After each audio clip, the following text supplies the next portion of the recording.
இந்த நல்ல சந்தர்ப்பத்தில் இளமையில் இறை நெருக்கம் என்ற தலைப்பு எனக்கு தந்திருக்கிறார்கள். இந்த தலைப்பை பொறுத்தளவில் இறை நெருக்கம் என்று தராமல் இளமையில் இறை நெருக்கம் என்று தருவதற்கு ஒரு காரணம் இருக்கிறது. என்ன காரணம் என்று சொன்னால், இபாதத்துகள் செய்கிற நேரத்தில் கூட பொதுவாக முதுமை அடைந்து விட்டால் மனிதர்கள் பள்ளிவாசல்களை அதிகமாக நாடுவார்கள்.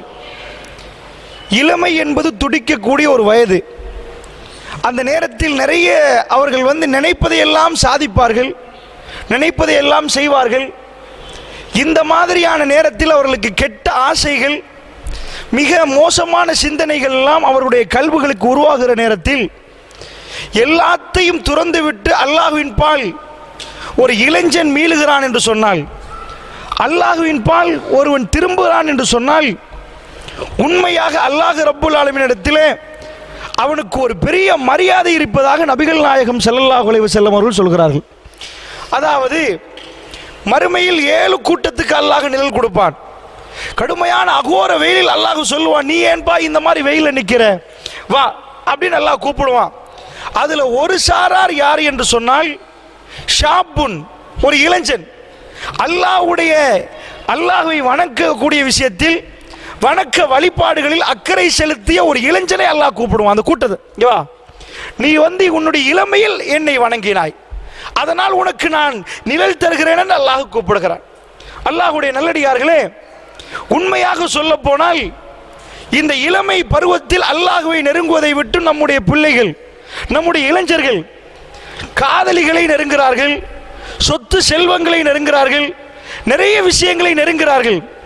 அந்த இளைஞர்களுக்கும் மற்றவர்களுக்கும் ஒரு தகவலாக, ஞாபகமூட்டலாகத்தான் இந்த தலைப்பு தெரிவு செய்யப்பட்டிருக்கிறது. அல்லாஹ்வுடைய நல்லடியார்களே, அதாவது இந்த துனியாவை பொறுத்த மட்டில் பேசுகிற நானாக இருந்தாலும் கேட்கிற நீங்களாக இருந்தாலும் கல்புகள் மிக வேகமாக சிதைவு பெறுகிறது. மனிதன் நாவால் பேசுகிற வார்த்தையில் எத்தனை வீதம் உண்மை என்று நினைக்கிற அளவுக்கு துனியா மிக மோசமான ஒரு நிலைமையில் இருக்கிறது.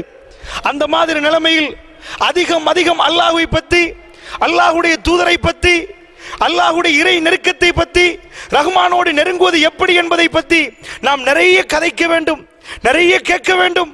நம்முடைய கல்விகளை எல்லாம் நிறைய பதம் பார்த்து கொள்ள வேண்டும். அல்லாஹ்வுடைய நல்லடியார்களே, இல்லவென்று சொன்னால் நமக்கு வர இருக்கக்கூடிய மரணம் வேகமாக நம்மளை அடைகிற நேரம், நம்முடைய அக்கவுண்ட் பேலன்ஸை செக் பண்ணி பார்த்தால் மறுமைக்காக வேண்டி நாம் சம்பாதித்தது எது என்று தேடி பார்க்கிற நேரத்தில் நிறைய பாவங்களைத்தான் நாம் சேகரித்து வைத்திருப்போம். நன்மைகளை விட்டும் தூரமாகி இந்த துனியா நம்மளை பாவத்துக்கு அழைக்கிறது. அந்த பாவத்தை நோக்கி நானும் நீங்களும் வேகமாக போய் கொண்டிருக்கக்கூடிய காலத்தில் இஷாவுக்கு பரவாகுது, மகரிபுக்கு பரவாகுது, நேரம் கிடைக்கிற நேரத்திலாவது அல்லாஹ்வை பற்றி, அல்லாஹ்வுடைய தூதரை பற்றி நம்மளால் பேச முடியுமா என்றால் நிச்சயமாக அது எனக்கும் அல்லாஹ் உங்களுக்கும் செய்த மிக பெரும் அருள் என்று தான் சொல்ல வேண்டும். அல்லாஹ்வுடைய நல்லடியார்களே, அப்படி என்று சொன்னால் இளைஞர்கள் வேற வேற விஷயங்களை நெருங்கக்கூடியவர்களை அல்லாஹ்வின் பக்கம் நெருக்கக்கூடிய ஒரு முயற்சியாக இதை நான் பார்க்கிறேன். அல்லாஹ்வுடைய நல்லடியார்களே, இந்த உரையை கேட்கக்கூடியவர்கள் இளைஞர்களை அல்லாஹ்வின் பால் நெருக்க வேண்டும் என்ற சிந்தனையோடு இதை நீங்கள் கேட்க வேண்டும். நீங்கள் முதியவராக இருந்தால் 4 இளைஞர்களை அல்லாஹ்வின் பால் நெருக்க வேண்டும் என்பதற்காக நீங்கள் கேளுங்கள். நீங்கள் முதியவர்களாக இருந்தால் இறை நெருக்கத்தை பற்றி தான் நான் இங்கே பேச போகிறேன். இளைஞர்கள் இருந்தாலும் பொதுவாக இறைவனின் பால் நாம் எப்படி நெருங்குவது என்பதைத்தான் நான் பேச போகிறேன். அல்லாஹ்வுடைய நல்லடியார்களே, ஒரு விடயத்தை முதலில் நீங்கள் புரிந்து கொள்ள வேண்டும். மனிதனை பொறுத்தளவில் மனிதன் எதை செய்தாலும் அவனுக்கு ஏதாவது ஒன்று கிடைக்கணும். அதான் சைக்காலஜி. என்ன கிடைக்கும் என்று கேட்பான். ஒரு வேலையை செய்வதால் எனக்கு என்ன தருவீங்கன்னு கேட்பான். நான் கடையில் இருந்தா எனக்கு எவ்வளவு சம்பளம் தருவீங்கன்னு கேட்பான். இன்றைக்கு காலையில் எழும்பி உங்க வீட்டுக்கு இந்த ஐட்டத்தை கொண்டு போய் வித்தா என்ன தருவீங்கன்னு கேட்பான். மனிதனை பொறுத்தளவில் அவன் ஏதாவது ஒன்று செய்ய வேண்டுமானால் அவனுக்கு ஏதாவது ஒரு லாபம் கிடைக்க வேண்டும். நபிகள் நாயகம் ஸல்லல்லாஹு அலைஹி வஸல்லம் அவர்களுக்கு கொடுக்கப்பட்ட இந்த மார்க்கம் கூட அதற்கேற்ப வடிவமைக்கப்பட்டிருக்கிறது. நாம தொழுது முடிச்சிட்டோம், 33 தடவை சுப்ஹானல்லாஹ், 33 தடவை அல்ஹம்துலில்லாஹ், 33 தடவை அல்லாஹு அக்பர், லா இலாஹ இல்லல்லாஹு, அது இப்படி சொன்னா சொல்லுங்கன்ற ரசூலுல்லாஹ் சொல்லல. ஒருவர் இப்படி சொன்னால் கடல் நுரைய அளவு பாவம் மன்னிக்கப்படும் என்றார்கள் ஸல்லல்லாஹு அலைஹி வஸல்லம். அப்ப எழும்புறவர் என்ன நினைப்பாரு? 33 தடவை சொல்லிட்டே போயிருவோமே, உட்கார்ந்து சொல்லிடுவோமே 33 தடவை, கடல் நுரைய அளவுக்கு பாவம் மன்னிக்கப்படுமா? அந்த அளவு நன்மை கிடைக்குமா? ஒரு மனிதர் என்ன நினைப்பார் என்றால், ஓஹோ எழும்பாம ஒரு 2 நிமிஷம் தானே, கடல் நுரைய அளவு பாவம் மன்னிக்கப்படட்டுமே என்று அவர் ஆர்வமாக அந்த இபாதத்தில் ஈடுபடுவார்.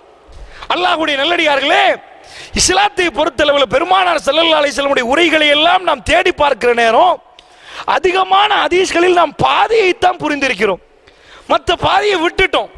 நிறைய ஹதீஸ்கள் பள்ளிவாசலுக்கு வருவது கூட, ஜும்மாவுடைய நாளில் யார் ஒருவர் பள்ளிவாசலுக்கு முதல்ல வர்றாரோ அவருக்கு என்ன நன்மை? ஒட்டகம் குர்பான் கொடுத்த நன்மை. இது எனக்கு உங்களுக்கு சொன்னா பரவாயில்ல, சஹாபாக்களுக்கு டைம் சொன்னா வந்துருவாங்க, முதல்ல வரணும்னா வந்துருவாங்க, லுகா நேரத்தில் வாங்கினா வந்துருவாங்க. அந்த சஹாபாக்களே போட்டி போட வைத்து நன்மையில் முந்தி அடித்துக் கொண்டு நன்மை செய்ய வைப்பதற்காக ரசூல் ஸல்லல்லாஹு அலைஹி வஸல்லம் என்ன பண்றார்கள் என்றால், யாரு ஜும்மாவுடைய தினத்தில் முதலில் பள்ளிவாசலுக்கு வருகிறாரோ அவருக்கு ஒட்டகம் குர்பான் கொடுத்த நன்மையா, இரண்டாவது வர்றவருக்கு மாடு குர்பான் கொடுத்த நன்மை, மூன்றாவது வருவருக்கு ஆடு குர்பான் கொடுத்த நன்மை. இப்படியே அல்லாஹ்வுடைய தூதர் ஸல்லல்லாஹு அலைஹி வஸல்லம் அவர்கள் மனிதனுக்கு ஏதாவது கிடைத்தால்தான் எனக்கு என்ன நன்மை கிடைக்கும், என்ன லாபம், இதை கிடைத்தால் தான் மனிதன் ஆர்வமாக ஒரு செயலில் ஈடுபடுவான். அதற்காக அல்லாஹ்வுடைய தூதருடைய ஹதீஸ்களை எல்லாம் எடுத்து பார்த்தால், ஜும்மா நாளுக்கு பள்ளிக்கு போறீங்க, மற்ற நாள் மாதிரி இல்ல, மண் தவல்ல ஃபஹஸன உலு, யார் அழகான ஒரு உதுவை எடுத்துக்கொண்டு ஜும்மாவுடைய தினத்தில் பள்ளிவாசலுக்கு போகிறாரோ, சும்மாத்தல் ஜும்மா பிறகு ஜும்மாக்கு வந்து உரை நிகழ்த்துவதை கேட்கிறாரோ, இந்த ஜும்மாவில் இருந்து அடுத்த ஜும்மா வரைக்கும் 7 நாள், அது மட்டும் இல்லையா, இன்னொரு 3 நாள் எக்ஸ்ட்ரா, எல்லாம் 10 நாட்களுக்கு சின்ன பாவங்கள் மன்னிக்கப்படும் என்றாங்க ரசூல் ஸல்லல்லாஹு அலைஹி வஸல்லம். ஒழுங்கா போய் ஒழுங்கா உழுவெடுத்து கேர்ஃபுல்லா, மண் தவல்ல ஃபஹஸன உலு, சும்மா உழு இல்ல, ரொம்ப அழகான உழு. ரொம்ப அழகான உழுவண்டா என்ன? ஃபுல்லா குளிக்கிறது இல்ல, எடுக்கிற உழுவை நிதானமாக ஒழுங்கா எடுக்கிறது.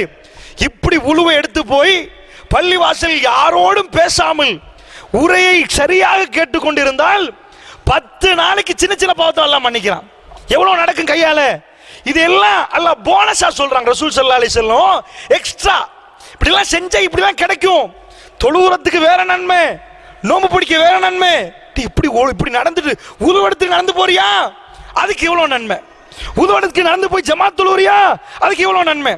அப்ப பொதுவாக மனிதனுக்கு என்ன கிடைக்கும், எனக்கு என்ன கிடைக்கும் என்று பார்த்துதான் நான் வேலை செய்வேன். இதுதான் மனித இயல்பு.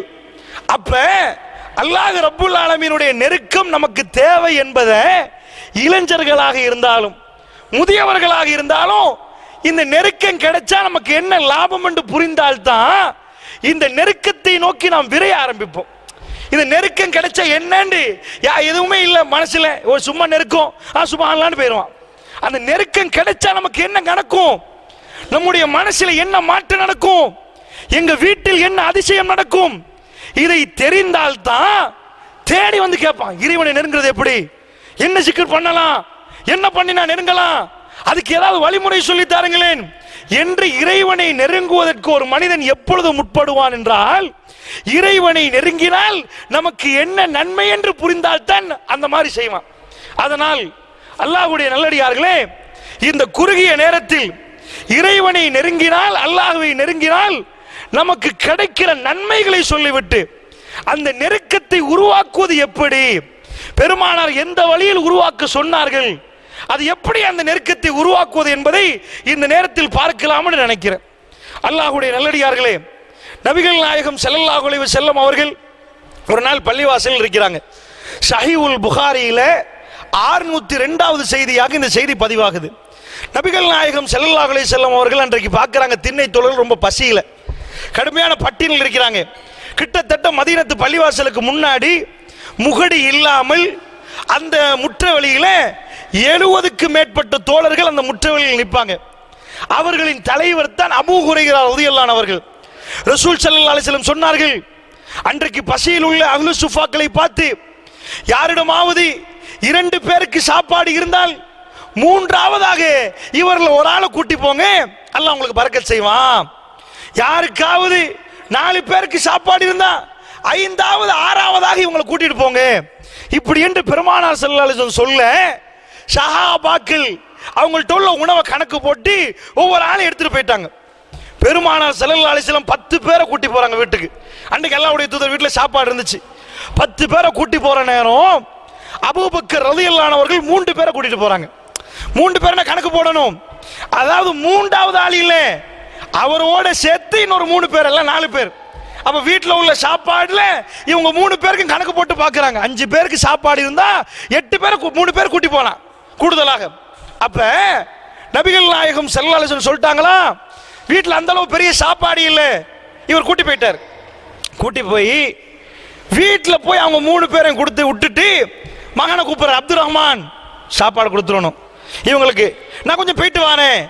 இவர் ஏன் போறாருன்னா அவர் சாப்பிட்டா சாப்பாடு பத்தாது, கொஞ்சம் தான் இருக்குது. அதனால் மகனுக்கு சாட்டிட்டு அவங்க எந்த அளவுக்கு என்றால் அல்லாஹ்வுடைய தூதர் ஒன்று சொன்னா அது எப்படியாவது செய்ய வேண்டும் என்று முடிவெடுத்து 4 பேரை கூட்டி போகணும்னு யோசிப்பாங்க, 3 பேரை கூட்டி போக யோசிப்பாங்க. அந்த மாதிரி சிந்தித்து 3 பேரை விட்டுட்டு இவர் பள்ளிவாசலுக்கு வந்துட்டார். மறுபடி வந்தால் இஷாவுடைய மக்ரிப் தொழுகைக்கு போல தான் கூட்டி போறாங்க. இஷாவுடைய நேரம் நபிகள் நாயகம் ஸல்லல்லாஹு அலைஹி வஸல்லம் அவர்கள் இஷா தொழுந்துட்டு 10 பேர் கூட்டி வந்தாங்களா, அவங்களோட சேர்ந்து அபூபக்கர் எல்லாம் கொஞ்சம் பேர் சாப்பிட்றாங்க. சாப்பிட்டுட்டு அங்கேயே ஓய்வு எடுப்பாங்க. அரபிகளோட வழக்கம் சாப்பிட்டா கொஞ்ச நேரம் ஓய்வு எடுப்பாங்க. அப்படி ஓய்வு எடுத்து விட்டு அங்க இருந்து விட்டு அவர்கள் மறுபடி வீட்டில் திரும்புறாங்க, வீட்டுக்கு போறாங்க.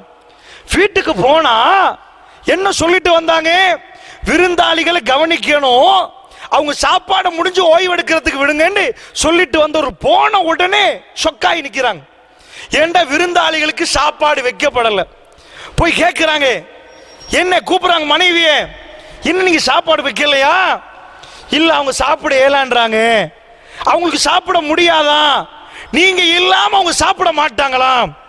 இவருக்கு கோபம் வந்துட்டு அவரோட மகன் இதுக்கு முன்னாடியே சொன்னாரு, அப்துல் ரஹ்மான் என்ன சொன்னாரு, எங்க வாப்பா வந்தா விருந்தாளிகள் சாப்பிடாட்டி கடுமையாக என்னோட தான் கோவிப்பார், சாப்பிடுங்களேன்னு கெஞ்சினார். அவங்க சொல்லிட்டாங்க, அபூபக்கர் இல்லாம நாங்க சாப்பிட மாட்டோம், அவர் இல்லாம சாப்பிட மாட்டோம், வீட்டுல அவர் வீட்டுக்காரர் வேணும், அவர் இல்லாம நாங்க மட்டும் சாப்பிட்டு போறதா அப்படின்ட்டாங்க. அதனால இவர் என்ன பண்றாரு, வாப்பா வந்து ஒளிஞ்சிட்டார். அவர் சொல்றாரு, அவர் தான் அறிவிக்கிறார், அதை நான் ஒளிஞ்சிட்டேன், எங்க வாப்பா வந்தாரு அப்துல் ரஹ்மான் அப்படின்னு கூப்பிட்டாரு, நான் ஒளிஞ்சிட்டேன், தெரியும் எனக்கு எப்படியுமே திட்டுவாருன்னு தெரியும், எங்க வீட்டில் வந்தவருக்கு கை அணைக்காமல் அனுப்ப மாட்டோம், அதனால மறுபடி அப்துல் ரஹ்மான்டாரு. அவருக்கு கோபம் முத்திட்டு நான் ஒன்னும் பேசாம ஒளிஞ்சிட்டேன். ஏன் முட்டாளே வாண்டாரு, எப்படி கூப்பிட்டார் என்று சொன்னால், அல்லாஹ் மீது ஆணையாக என் குரல் கேட்டால், என் சப்தம் கேட்டால், உனக்கு கேட்டால் நீ வந்துவிடு என்று சொன்னார். அல்லாஹ் மீது சத்தியமிட்டு சொன்னதனால் நான் முன்னாடி வந்தேன், என் பாப்பா முன்னாடி. கேட்டார், ஏன் சாப்பாடு கொடுக்கவில்லை என்று கேட்டார். உடனே நான் சொன்னேன், அவர்கள்ட்டே கேளுங்கள் என்று சொன்னேன். அவர்கள் சொன்னார்கள், இவர் சாப்பிட சொன்னார், நீங்கள் இல்லாமல் நான் சாப்பிட மாட்டோம் என்று சொன்னோம் என்றார்கள். உடனே அபூபக்கர் ரலியல்லாஹு அன்ஹு அவர்கள் சொன்னார்கள், வந்த அவருக்கு வந்த இவ்வளவு நேரமா நீங்கள் எனக்காக பசியில் இருந்தால், இவ்வளவு நேரம் எனக்காக நீங்கள் பசியில் நிற்கிறீர்கள், அதனால் கவலைப்பட்டவராக சொன்னார், அல்லாஹ் மீது ஆணையாக நான் இன்று இரவு சாப்பிட மாட்டேன் என்று சொன்னார். அவர் என்ன சொன்னார், அவர் ஏன் போனார் என்றால் இவர்கள் நல்லா சாப்பிடட்டும் என்ற உணர்வோடு போனார். ஆனால் அவர்கள் என்ன நினைத்தார்கள், வீட்டுக்காரர் இல்லாம சாப்பிடலாம் நினைச்சார்கள். இதனால் வந்தவர் ஆத்திரப்பட்டு, இவ்வளவு நேரமாக எனக்காகத்தானே பசியில் நிற்கிறீர்கள், அதனால் அல்லாஹ் மீது ஆணையாக நான் சாப்பிட மாட்டேன்ட்டார். அல்லாஹ்வுடைய நல்லடியார்களே, என்ன நடக்கிறது, சாப்பிட மாட்டேன்னு சொன்ன உடனே அவர்களும் சத்தியம் பண்ணார்கள், அல்லாஹ் மீது ஆணையாக நாங்களும் சாப்பிட மாட்டோம்டார்கள், நீங்க சாப்பிடாம உங்க வீட்டுக்கு வந்து நாங்கள் சாப்பிடுவதான்னு கேட்டார்கள். உடனடியாக அபூபக்கர் ரலியல்லாஹு அன்ஹு அவர்கள் சொன்னார்கள், சாப்பாடை கொண்டு வாங்கள் என்று சொல்லி தட்டிலே கையை வைத்து பிஸ்மில்லா என்று சொன்னார்கள். அல்லாஹ்வுடைய நல்லடியார்களே, இந்த வரலாறை நான் ஏன் சொல்லுகிறேன் என்று சொன்னதுக்கு பிறகு உங்களுக்கு புரியும். அல்லாஹ்வுடைய நல்லடியார்களே, ஒரு மூமினுடைய கல்வி எப்படி இருக்க வேண்டும் என்று பாருங்கள்.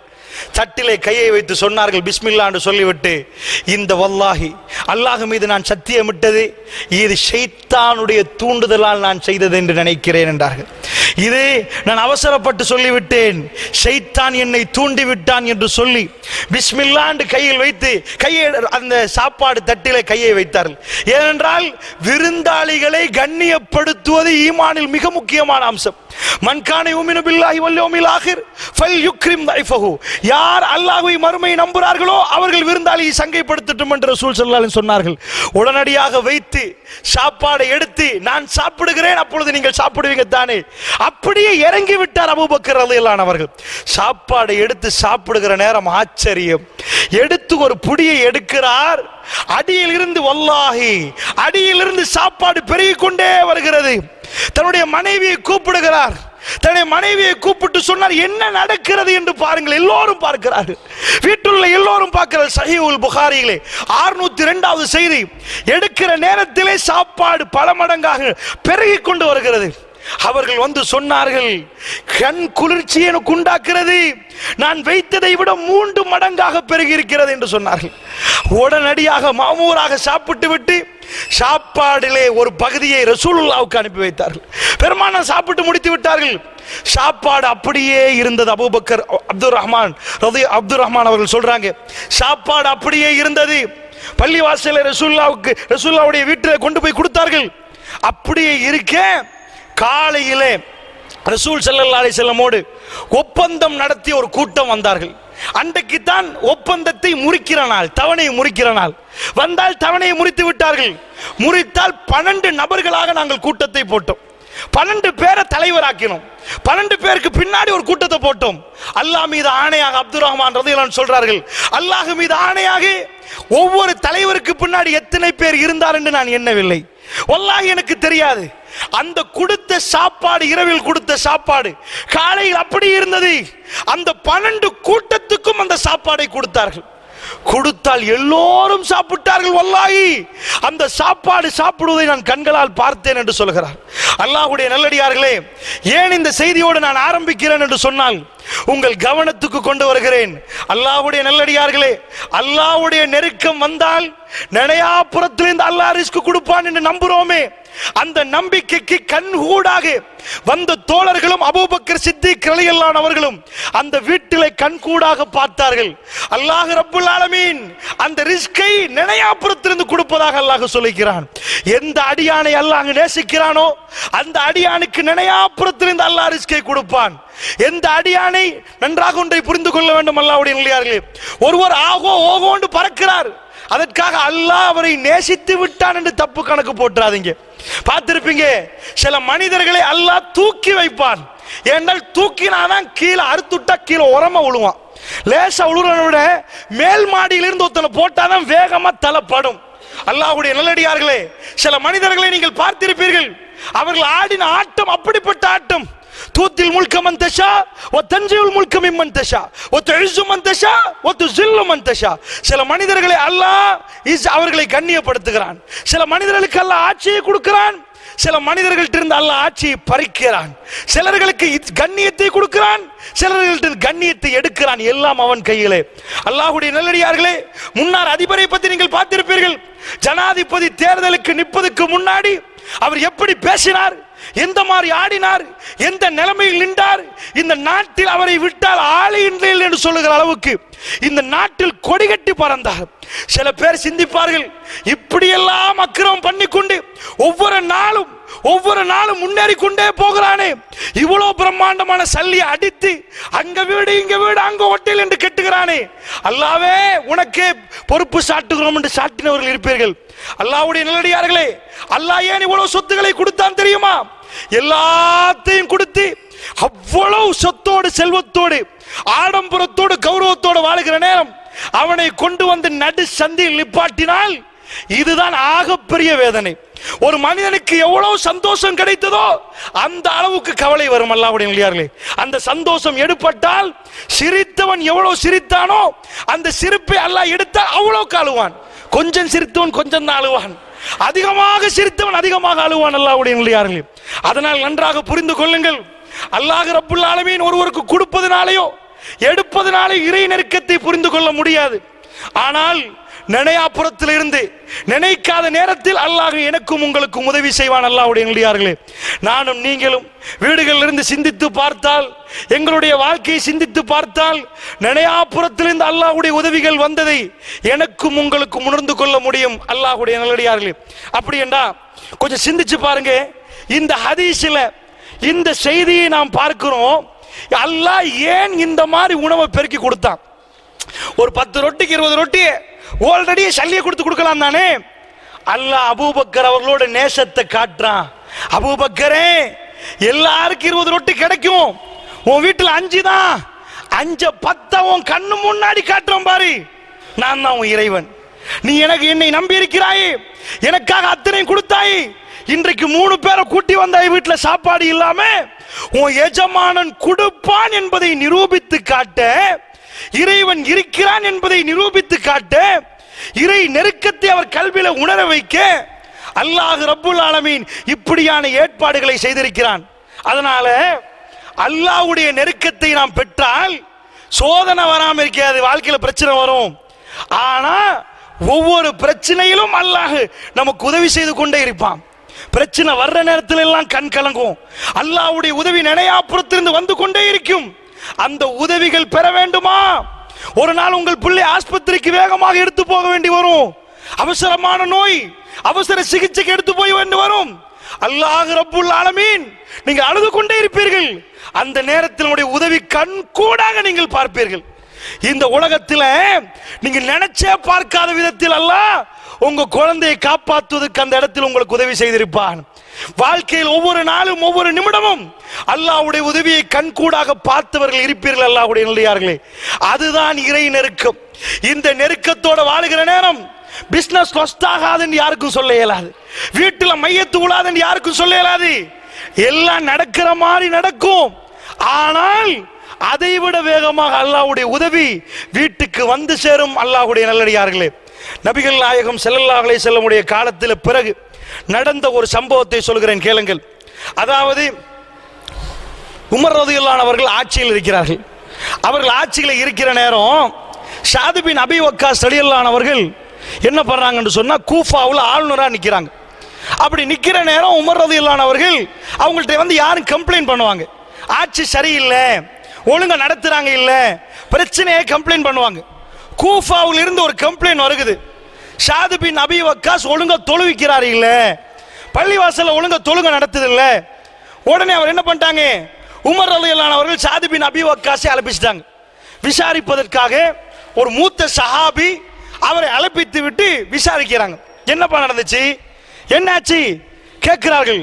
அம்மா ரலியல்லாஹு அவர்களை கூஃபாவுக்கு இப்பொழுது தற்காலிகமாக அமீராக நியமிச்சிருக்கிறாங்க.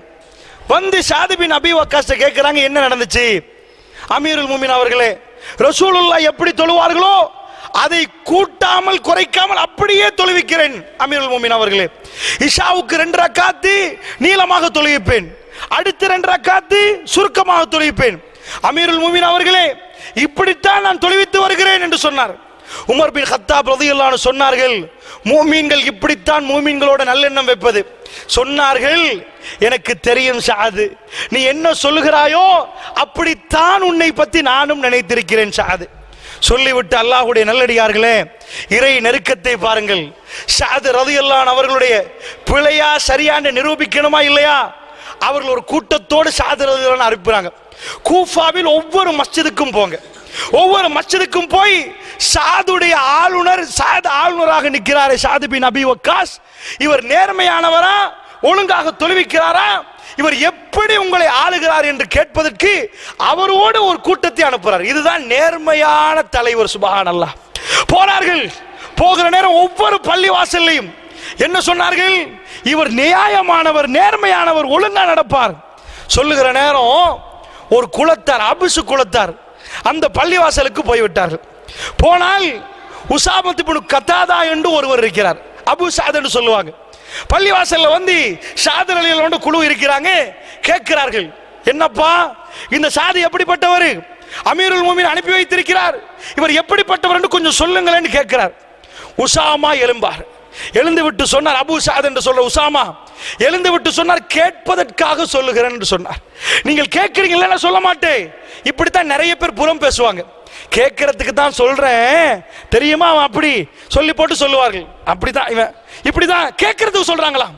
அவன் கேட்கறதுக்கு என்று எழும்பி எல்லா பொய்யும் சொன்னான். 3 பொய்கள் சொன்னான்.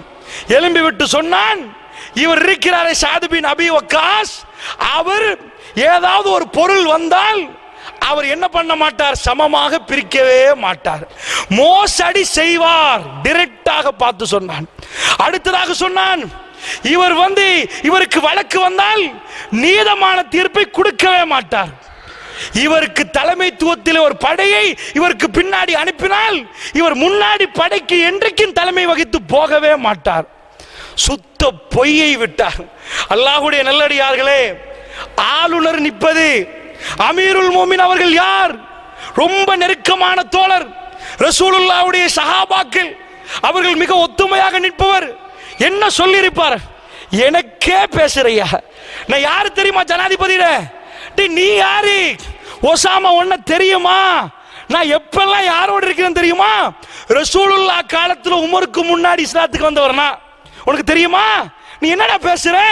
4 பேரை போட்டு ஆளுநர் தவண்டு தவப்பாரா, தலையை குனிந்து கொண்டு போவாரா? சஹீஹுல் புகாரியில் பார்க்கலாம். 755வது செய்தி. அல்லாஹ்வுடைய நல்லடியார்களே, என்ன சொன்னார் தெரியுமா? என்ன நடக்கிறது தெரியுமா? அப்படி இருந்தவர் எந்த இதையும் சொல்லவில்லை. நான் ரசூலுல்லாஹ்வுடைய தோழர் என்று சொல்லவில்லை. உமர் பின் கத்தாப் எனக்கு என்ன சொல்லி அனுப்பினார் தெரியுமா என்று சொல்லவில்லை. அமீருல் மோமின் என்னை பற்றி என்ன நினைக்கிறார் தெரியுமா என்று சொல்லவில்லை. படையை கூப்பிடவில்லை. எல்லாத்துக்கும் அவர்கள் அல்லாஹ்வை தான் நாடுவார்கள். கவலை வந்தாலும் அல்லாஹ், சந்தோஷம் வந்தாலும் அல்லாஹ், எல்லா நேரத்திலும் அல்லாஹ்வை நாடிக்கொண்டே இருப்பார்கள். என்ன சொன்னார்கள் தெரியுமா? அவர்கள் உடனடியாக கையை தூக்கினார்கள். சொன்னார்கள், ஒரே ஒரு வார்த்தை சொன்னார்கள். பார்த்து விட்டு சொன்னார், இவர் பொய் சொல்லுகிறார் என்று கூட சொல்லவில்லை. இந்த மனிதன் பொய் சொல்லுகிறார் என்று சொல்லவில்லை. ஒசாமா பொய் சொல்லுகிறார் என்று சொல்லவில்லை. கையேந்தி சொன்னார் 3 விஷயங்கள். அவர் சொன்னார் ஒரு விஷயத்தை. என்ன சொன்னான்? அம்மா வல்லாஹி லா அதுஉன பிஸலாசின், நான் 3 விஷயத்துக்கு கையேந்துவேன் என்று சொன்னார். நான் 3 விஷயத்துக்கு அல்லாஹ்விடம் துஆ கேட்பேன். ஏண்டா நீ 3 குற்றச்சாட்டு வச்சாய். என்ன 3 குற்றச்சாட்டு? நீங்க நீதமான அரசரே இல்லைண்டா, நீங்க வழக்கு வந்தா நீங்க தப்பான முடிவு தான் கொடுக்கறீங்க என்று சொன்னார். 1. 2வது என்ன? ஏதாவது பொருட்கள் வந்தால் ஒழுங்காக பிரிக்க மாட்டீங்க, ஆள் பார்த்து பிரிச்சு கொடுப்பீங்க. 2வது. 3வது என்ன? ஏதாவது ஜிஹாது களத்தில் படைக்கு தளபதியாக வந்தா தலைமையிலிருந்து நழுவி பின்னாடி போய் ஒளிந்து கொள்வீங்க என்று சொன்னீங்க. 3க்கு 3 போ. 3 தானே? நாங்கள் 3க்கு 3 அடிதான் அடிப்போம். அவர் சொன்னார் 3க்கு 3. அம்மா வல்லாஹி லா அதுஉன பிஸலாசின், நான் 3 விஷயங்கள் அல்லாஹ்விடம் கேட்பேன். அல்லாஹும்ம இன் கான அப்துக ஹாதா காதிபன், யா அல்லாஹ் உன்னுடைய இந்த அடியான் எப்படி கேட்கிறான்னு பாருங்கள்.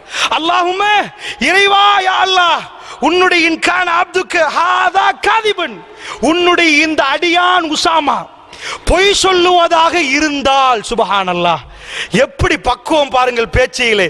பொய்த்தான் சொல்லுகிறான்னு தெரியும், ஆனால் அல்லாஹ்விடம் சொல்லுகிற நேரத்திலே ஏதோ என்னிடம் பிழை இருந்தால், சில வேளை தெரியாமல் பிழை இருந்தால், அதற்காக பேணுதலான வார்த்தையை பாருங்கள், இறை நெருக்கத்தை பாருங்கள், கரம் ஏந்துவது எங்கென்று பாருங்கள். நம்பிக்கை இறை தூதர் சொன்னார்களே, பாதிக்கப்பட்டவன் கரம் ஏந்தினால் அல்லாஹ்வுக்கு அவனுக்கு இடையில் எந்த ஹிஜாபும் கிடையாது, ஹிஜாப் என்ற எந்த திரையும் கிடையாது.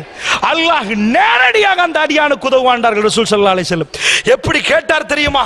அல்லாஹும்மே இன் கான அப்துக ஹாதா காதிபன், இந்த அடியான் உன்னுடைய இந்த அடியான், உன்னுடைய இந்த அடியான் என்றால் தொழுக வந்தவர், அவர் பள்ளிவாசல் இருப்பவர், உன்னுடைய இந்த அடியான் பொய் சொன்னால், பொய் சொல்லி இருந்தால், காமரியான் பொய் பேசி மக்கள் மன்றத்திலே அவருக்கு ஒரு பெருமை சம்பாதிப்பதற்கு இப்படி பேசியிருந்தால், ஷாதுக்கே பேசிட்டேனே, ஆளுநருக்கே எழுப்பி பேசிட்டேனே, என்ன மாதிரி இருப்பானா?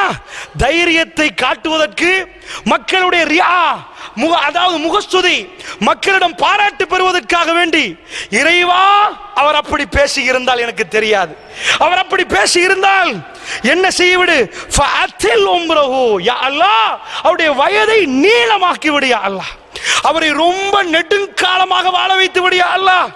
யோசிப்பீர்கள், என்னப்பா இப்படி ஏசுறார், இப்படி பொய் சொல்லுகிறார், அவருக்கு நீண்ட ஆயுளா? நாங்கன்னா ஜஸாக்கல்லான்னு சொல்லிட்டு போவோம், நீண்ட ஆயுளா மாஷா அல்லாஹ். அல்லாஹ்வுடைய நல்லடியார்களே, சஹாபாக்கள் அதை விரும்பவே இல்லை. சஹாபாக்கள் நீலமகன் ஆயுளை விரும்பவே இல்லை. அவர்கள் அல்லாஹ்வின் பக்கம் திரும்ப பார்த்தார்கள், அல்லாஹ்வின் பக்கம் போக பார்த்தார்கள். சொன்னார்கள், ஃபஅத்தில் உம்ரஹு, அவருடைய வயதை நீளமாக்கி விடியா அல்லாஹ். வஅத்தில் ஃபக்ரஹு, அவருக்கு ரொம்ப பெரும் வறுமையை கொடுத்து விடியா அல்லாஹ், வறுமையிலே ஆழ்த்து விடியா அல்லாஹ். அதுக்கு பிறகு சொல்றார், லில் ஃபித்ன், அவரை ஃபித்னாவில் கொண்டு போய் மூழ்கடித்து விடியா அல்லாஹ். அப்படி என்று அவர் சொன்னார். சகோதரர்களே, இதுதான் இறை நெருக்கம். தனக்கு பாதிப்பு வருகிற நேரம் அல்லாஹ் அவருக்கு வாய்ப்பு கொடுத்திருந்தான் அல்லாஹ்விடம் கேட்பதற்கு. அந்த நேரத்தில் அந்த வாய்ப்பை அவர் பயன்படுத்தினார். வல்லாஹி என்ன நடந்தது தெரியுமா? அல்லாஹ்வுடைய நல்லடியார்களே, கரம் ஏந்தப்பட்டது போன்று அவர் வயோதிபராகி விட்டார். அவருக்கு வயசு போன பிறகு அடிக்கொரு முறை சொல்லுவார், இந்த முசீபத் தஅவத்து சஅத், சஅத் எனக்காக கேட்டாரே அது எனக்கு பலித்து விட்டது, கண்ணு ரெண்டும் குருடாகி விட்டது. அறிவிப்பாளர் சொல்லுகிறார், வல்லாஹி நான் அவரை கடைசி காலத்தில் பார்த்தேன், அவருடைய 2 கண்களும் குருடாகி விட்டது, புருவம் வளர்ந்து விட்டது, கண்ணிமைகள் இதாகிவிட்டது, அவர் அலங்கோலமாகி விட்டார். பாதையில் போவார், பெண்களை முட்டுவார், அவருக்கு தெரியாது. அல்லாஹ் மீது ஆணையாக அந்த கேவலத்தை நாங்கள் கண்களால் பார்த்தோம். ஸஅத் ரலியல்லாஹு அன்ஹு அவர்கள், ஸஅத் பின் அபி வக்காஸ் ரலியல்லாஹு அன்ஹு அவர்கள் உஸாமாவுக்கு எதிராக கேட்ட துஆ. அல்லாஹ்வுடைய நல்லடியார்களே, இறை நெருக்கமான ஒரு அடியான் எப்படி நடந்து கொள்வான் என்று சொன்னால், தன்னுடைய வாழ்க்கையில் ஏதாவது பிரச்சனை என்றால் அல்லாஹ்வுக்கு சொல்லி விடுவான், மற்ற அத்தனையும் அல்லாஹ் பார்ப்பான். அல்லாஹ்வுடைய நல்லடியார்களே, இப்படி அல்லாஹ் உங்களுக்கு உதவுவானாக இருந்தால் அந்த நெருக்கம் வேண்டுமா இல்லையா என்று இந்த இரவில் நீங்கள் தீர்மானிக்க வேண்டும். அல்லாஹ்வுடைய நல்லடியார்களே, அதற்காகத்தான் இந்த செய்தியை நான் உங்களுக்கு மத்தியில் பதிவு செய்கிறேன். அல்லாஹ்வுடைய நல்லடியார்களே, ஸஹீஹுல் புகாரியிலே இன்னொரு ஹதீஸ் மிக தெளிவாக பதிவாகுது. இது ஸைத் ரலியல்லாஹு அன்ஹு அவர்கள், அர்வா என்ற ஒரு பெண்மணி போய் மர்வான் என்று சொல்லக்கூடிய ஆளுநர்கிட்ட போய் சொல்றாங்க, இந்த ஸைத் என்பது ரசூலுல்லாஹ்வுடைய சஹாபி. என்ன சொன்னார்கள் தெரியுமா? ஸைத் என்னுடைய காணியில ஒரு துண்டை அபகரிச்சிட்டார் என்றாங்க. மர்வான் அவர்கள் என்ன பண்ணார்கள்? ஸைத் ரலியல்லாஹு அன்ஹு அவர்களை கூப்பிட்டார்கள். இந்த அர்வா உனக்கு எதிராக ஒரு வழக்கு தொடுக்க இருக்கிறார், உன் காணியில ஒரு துண்டை பறிச்சிட்டியாமே அப்படின்னு கேட்டாங்க. அவர் சொன்னார் ஒரு பதில், நானா ரசூலுல்லாஹ்விடம் ஒரு செய்தியை கேட்ட பிறகு நான் இதை பறிப்பேனா ஆளுநர் அவர்களே என்று கேட்டார்கள். உடனே அவர் கேட்டார், மர்வான் என்னப்பா நீ என்ன செய்தியை கேட்டாய்? அவர் சொன்னார்கள், என்ன சொன்னார்கள் தெரியுமா? மன் அகத ஷிப்ரன் மினல் அர்தி துதுமன், அநியாயமாக இந்த பூமியில யாராவது ஒரு சாணை பிடுங்கி எடுத்தால், ஒரு சான், ஒரு பர்ச்சேஸ் இல்ல, ஒரு ஏக்கரில் ஒரு சாணை அநியாயமாக அடுத்தவர் சொத்தில் இருந்து ஒரு அடியான் பிடுங்கி எடுத்தால், அநியாயமாக எடுத்தால், அல்லாஹ் என்ன பண்ணுவான் தெரியுமா? நான் 7 பூமிகளை அவருடைய களத்தில் மாலையாக அணிவிப்பான். இந்த செய்தி கேட்ட பிறகு இந்த பொம்பளோட காணியை நான் எடுப்பேனா மர்வான் அவர்கள் என்று கேட்டார். அதற்கு அவர் சொன்னார், இதுக்கு மேல பேசாது, இதுக்கு மேல எனக்கு தேவையில்லை, இது ஒன்றுமே போதும் ரசூலுல்லாஹ் இப்படி சொன்னார்களா ஆண்டி வழக்கை அப்படியே நிப்பாட்ட வழக்கில் முடிவை அவர் கேட்கவில்லை. என்ன சொன்னார் தெரியுமா? அவர் அல்லாஹ்வை நெருங்கி இருந்தார், அல்லாஹ்வுடைய நேசத்தை எதிர்பார்த்திருந்தார். ரசூலுல்லாஹ் சொன்னது அவருக்கு தெரியும், நீ பாதிக்கப்பட்டால் அல்லாஹ்விடம் கரம் ஏந்து, அல்லாஹ் உனக்கு உதவி செய்வான். அல்லாஹ்வுடைய நெருக்கத்தை மட்டும் பார்த்து கொண்டு என்ன சொன்னார் தெரியுமா? அல்லாஹும்மே அதே மாதிரி துஆ ஸஅத் பின் அபி வக்காஸ் ரலியல்லாஹு அன்ஹு கேட்ட மாதிரி துஆ ஸைத் ரலியல்லாஹு அன்ஹு அவர்கள் கேட்கிறார்கள். ஸஹீஹுல் புகாரியில் இந்த செய்தி பதிவாகுது. அல்லாஹும்ம இன் கானத் காதிபத், இந்த பெண் பொய் சொன்னால் யா அல்லாஹ், இந்த பெண் பொய் சொல்வதாக இருந்தால், பொய் என்று சொல்லவில்லை, இந்த பெண் சொல்வது பொய்யாக இருந்தால் ஃபஅமி பஸரஹா, யா அல்லாஹ் இவருடைய பார்வையை எடுத்து விடு யா அல்லாஹ், குருடாக்கி விடு யா அல்லாஹ். என்ன பண்ணிரு தெரியுமா? ஃபக்துலஹா, அவருடைய வீட்டிலேயே இவளை கொண்டு விடு யா அல்லாஹ், அந்த வீட்டிலேயே இவளை மௌத்தாக்கி விடு யா அல்லாஹ் என்று கேட்டார். அல்லாஹ்வுடைய நல்லடியார்களே, காலம் உருண்டோடுகிறது. அந்த பெண் கண் ரெண்டும் குருடாகிவிட்டது. சகோதரர்களே, நான் சொல்லுவது சஹீஹுல் புகாரிலிருந்து சஹீயான சனதோடு தேர்ந்தெடுக்கப்பட்ட செய்திகள். இந்த உம்மத்தின் நம்பிக்கைக்குரிய ஹதீசுகள். நன்றாக புரிந்து கொள்ளுங்கள் அல்லாஹ்வுடைய நல்லடியார்களே. இந்த பெண் என்ன அறிவிப்பாளர் சொல்லுகிறார், இந்த பெண்ணுடைய இறுதி காலத்தில் சுவர்களை தொட்டு தொட்டு நடப்பாள்.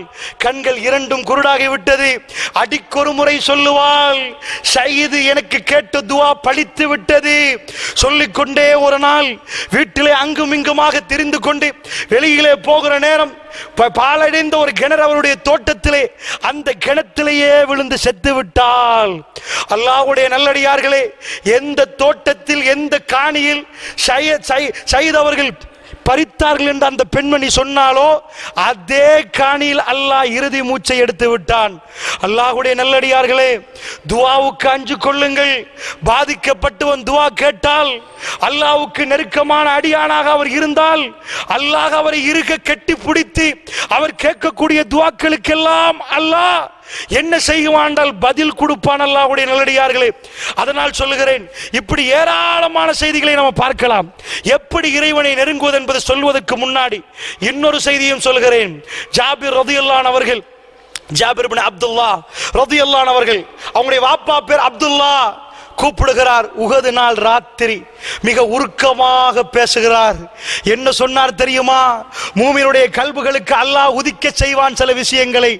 அல்லாஹ்வுடைய நல்லடியார்களே, உஹது ராத்திரியில் இருந்து கொண்டு மகனை கூப்பிடுகிறார். ஜாபிர், உனக்கு ஒரு விஷயம் சொல்ல இருக்கிறது. ஜாபிர் கூப்பிட்டு விட்டு பக்கத்திலே வந்து ஜாபிரிடம் சொன்னார், நாளைக்கு உஹது யுத்தம் நடப்பேற இருக்கிறது. நாளைக்கு யுத்தம் நடக்கும். அந்த யுத்தத்திலே அஸ்ஹாபு நபி ஸல்லல்லாஹு அலைஹி வஸல்லம் ரசூலுல்லாஹ்வுடைய தோழர்கள் கொலை செய்யப்பட்டால், அந்த கொலை செய்யப்படுகிற பட்டியலில் முதலில் உன்னுடைய தகப்பன் அப்துல்லா, நான் தான் கொலை செய்யப்படுவேன் நினைக்கிறேன் ஜாபிர். அப்படி எனக்கு என்னமோ தெரியவில்லை, நினைச்சு கொண்டே இருக்கிறேன் ஜாபிர். என் உள்ளத்தில் அப்படி தோண்டிக் கொண்டிருக்கிறது. ஜாபிர், உனக்கு ஒரு விஷயம் சொல்கிறேன். என்ன விஷயம் தெரியுமா? ரசூலுல்லாஹ்வுக்கு அடுத்தபடியாக நான் விட்டு செல்லக்கூடிய மிக கண்ணியமான மனிதன் நீதான் ஜாபிர், என்னுடைய மகன். உன்னை மிக கண்ணியமாக நான் வளர்த்து விட்டேன். மிக கண்ணியமாக நீ இருக்கிறாய். ஜாபிர், எனக்கு இன்னாருக்கு இவ்வளவு கடன், இன்னாருக்கு இவ்வளவு கடன். நாளைக்கு என்னுடைய உயிர் பிரிந்தால், நாளைக்கு நான் இந்த உலகத்தை விட்டு போனால், மகனை கூப்பிட்டு வாப்பா பேசுகிறார். இறை நெருக்கத்தையும் இறைவனோடு உள்ள அன்பையும் பாருங்கள் அல்லாஹ்வுடைய நல்லடியார்களே. நாளை நான் பிரிந்தால் என்னுடைய கடனை நீ அடைக்க வேண்டும். உன்னுடைய தங்கச்சிமார்களை நன்றாக பார்க்க வேண்டும் ஜாபிர். சுப்ஹானல்லாஹ். அவருடைய ஹதீஸ், அவருடைய பற்றி உங்களுக்கு நான் சொல்ல வேண்டிய தேவையில்லை. அதுக்கு ஹதீஸ் எல்லாம் நீங்கள் பார்த்திருப்பீர்கள். ஒரு போர்க்களத்திலே ரசூல் ஸல்லல்லாஹு அலைஹி வஸல்லம் அவர்கள் போறார்கள். போர்க்களத்திலே முடிந்து பின்னாடி ஜாபிர் வருகிறார். ரசூல் ஸல்லல்லாஹு அலைஹி வஸல்லம் அவர்கள் போய் ஜாபிருடைய ஒட்டகம் அப்படியே படுத்து கொண்டிருக்கிறது. எழுப்பாட்டுகிறார், எழும்புதே இல்லை. கிட்ட போய் கூச்சம் காட்டினார்கள் ரசூல் ஸல்லல்லாஹு அலைஹி வஸல்லம். அரபிகளுக்கு அது தெரியும். ஒரு ஒட்டகம் அடம் பிடிக்கிற நேரம் அதை எப்படி எழுப்ப வேண்டும் என்று தெரியும். அந்த மாதிரி எழுப்பினால் ஜாபிர் ரலியல்லாஹு அன்ஹு ஒட்டகம் எழும்பிட்டு ரசூல் ஸல்லல்லாஹு அலைஹி வஸல்லம் பேசிக்கொண்டே வந்தால், என்ன ஜாபிர், கல்யாணம் முடிக்கலையா? முடிச்சிட்டேன் யார சொல்லலாம். யாரை முடிச்சிங்க? விதவையை முடிச்சேன் யார சொல்லலாம். ஏனப்பா, ஒரு கன்னி பெண்ணை முடிக்கலாம் தானே அப்பா, ஏனப்பா விதவையை முடிச்சிங்க? ரசூல் ஸல்லல்லாஹு அலைஹி வஸல்லம் ரொம்ப அற்புதமாக, இளஞ்சர் ஜாபிர் ரலியல்லாஹு அன்ஹு அவர்கள் வயசாளி இல்லை, ஒரு இளமை பருவத்தில் உள்ளவர் கேட்கிறார். கல்யாணத்தை பத்தி தானே பேசலாம் அவரோடு. அவர் சொன்னார், யார சொல்லலாம், எனக்கு சின்ன சின்ன தங்கச்சிமார்கள், நானும் ஒரு குமரம் முடிச்சிட்டேன்டா, இதுவள் எல்லாரும் சேர்ந்து விளையாடுவார்கள், அவர்களை பார்ப்பதற்கு ஒரு ஆள் தேவைத்தானே யார சொல்லலாம். ஆனால் அவர் வாயால் சொல்லவில்லை, தகப்பன் சொன்ன செய்தி. அல்லாஹ் மீது ஆணையாக அவர் ஏன் விதவையை முடித்தார் தெரியுமா? உஹது ராத்திரி ரசூலுல்லாஹ், உஹது ராத்திரி அப்துல்லா சொன்னார் தன்னுடைய தகப்பன், மகனே, உன்னுடைய சகோதரிகளை நீ பார்க்க வேண்டும், நன்றாக பார்த்துக்கொள், பாப்பா மௌத்தான நல்லாக பார்க்கணும் என்ற அந்த செய்தியை காதில் எடுத்தவர் தான் விதவையை முடித்துவிட்டு, கன்னியை விட்டுவிட்டு என் தங்கச்சிமார்களை பார்க்க வேண்டும் என்பதற்காக விதவையை முடித்தார். அல்லாஹ்வுடைய நல்லடியார்களே, அந்த இரவிலே என்ன சொன்னார் தெரியுமா?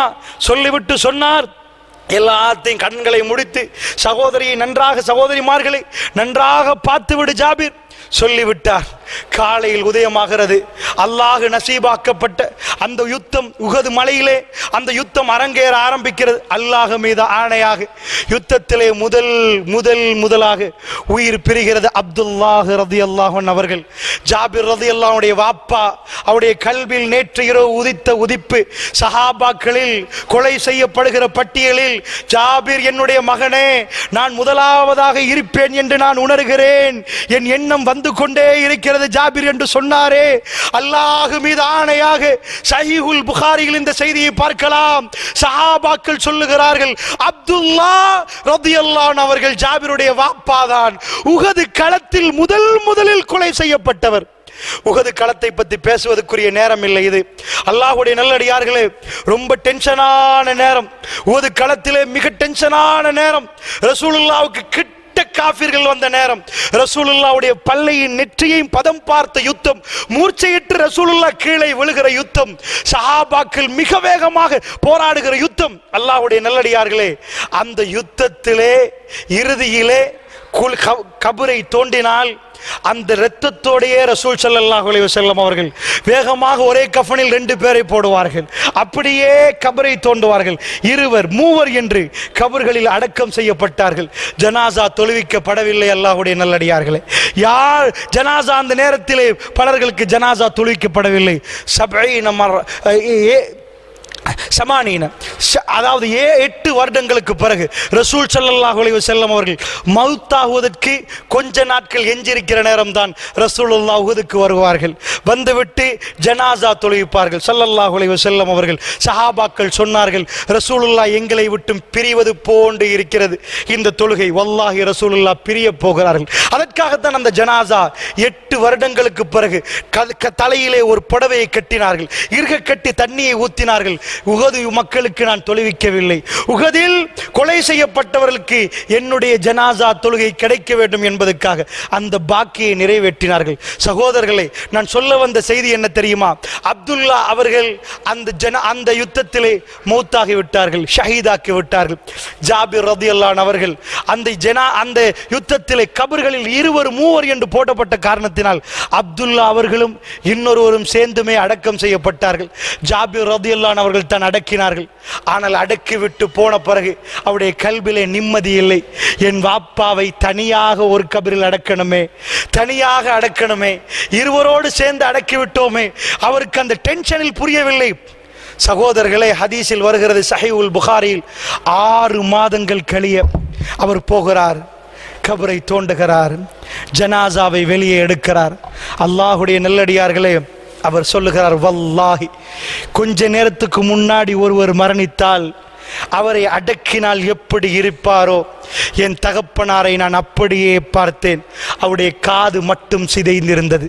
உடம்பு இதுக்கு கொஞ்ச நேரத்துக்கு முன்னாடி அவரை அடக்கினால் எப்படி இருப்பாரோ அப்படியே அந்த ஜனாசாவை நான் கண்ணால் பார்த்தேன், காதை தவிர என்று அவர் சொல்லுகிறார்.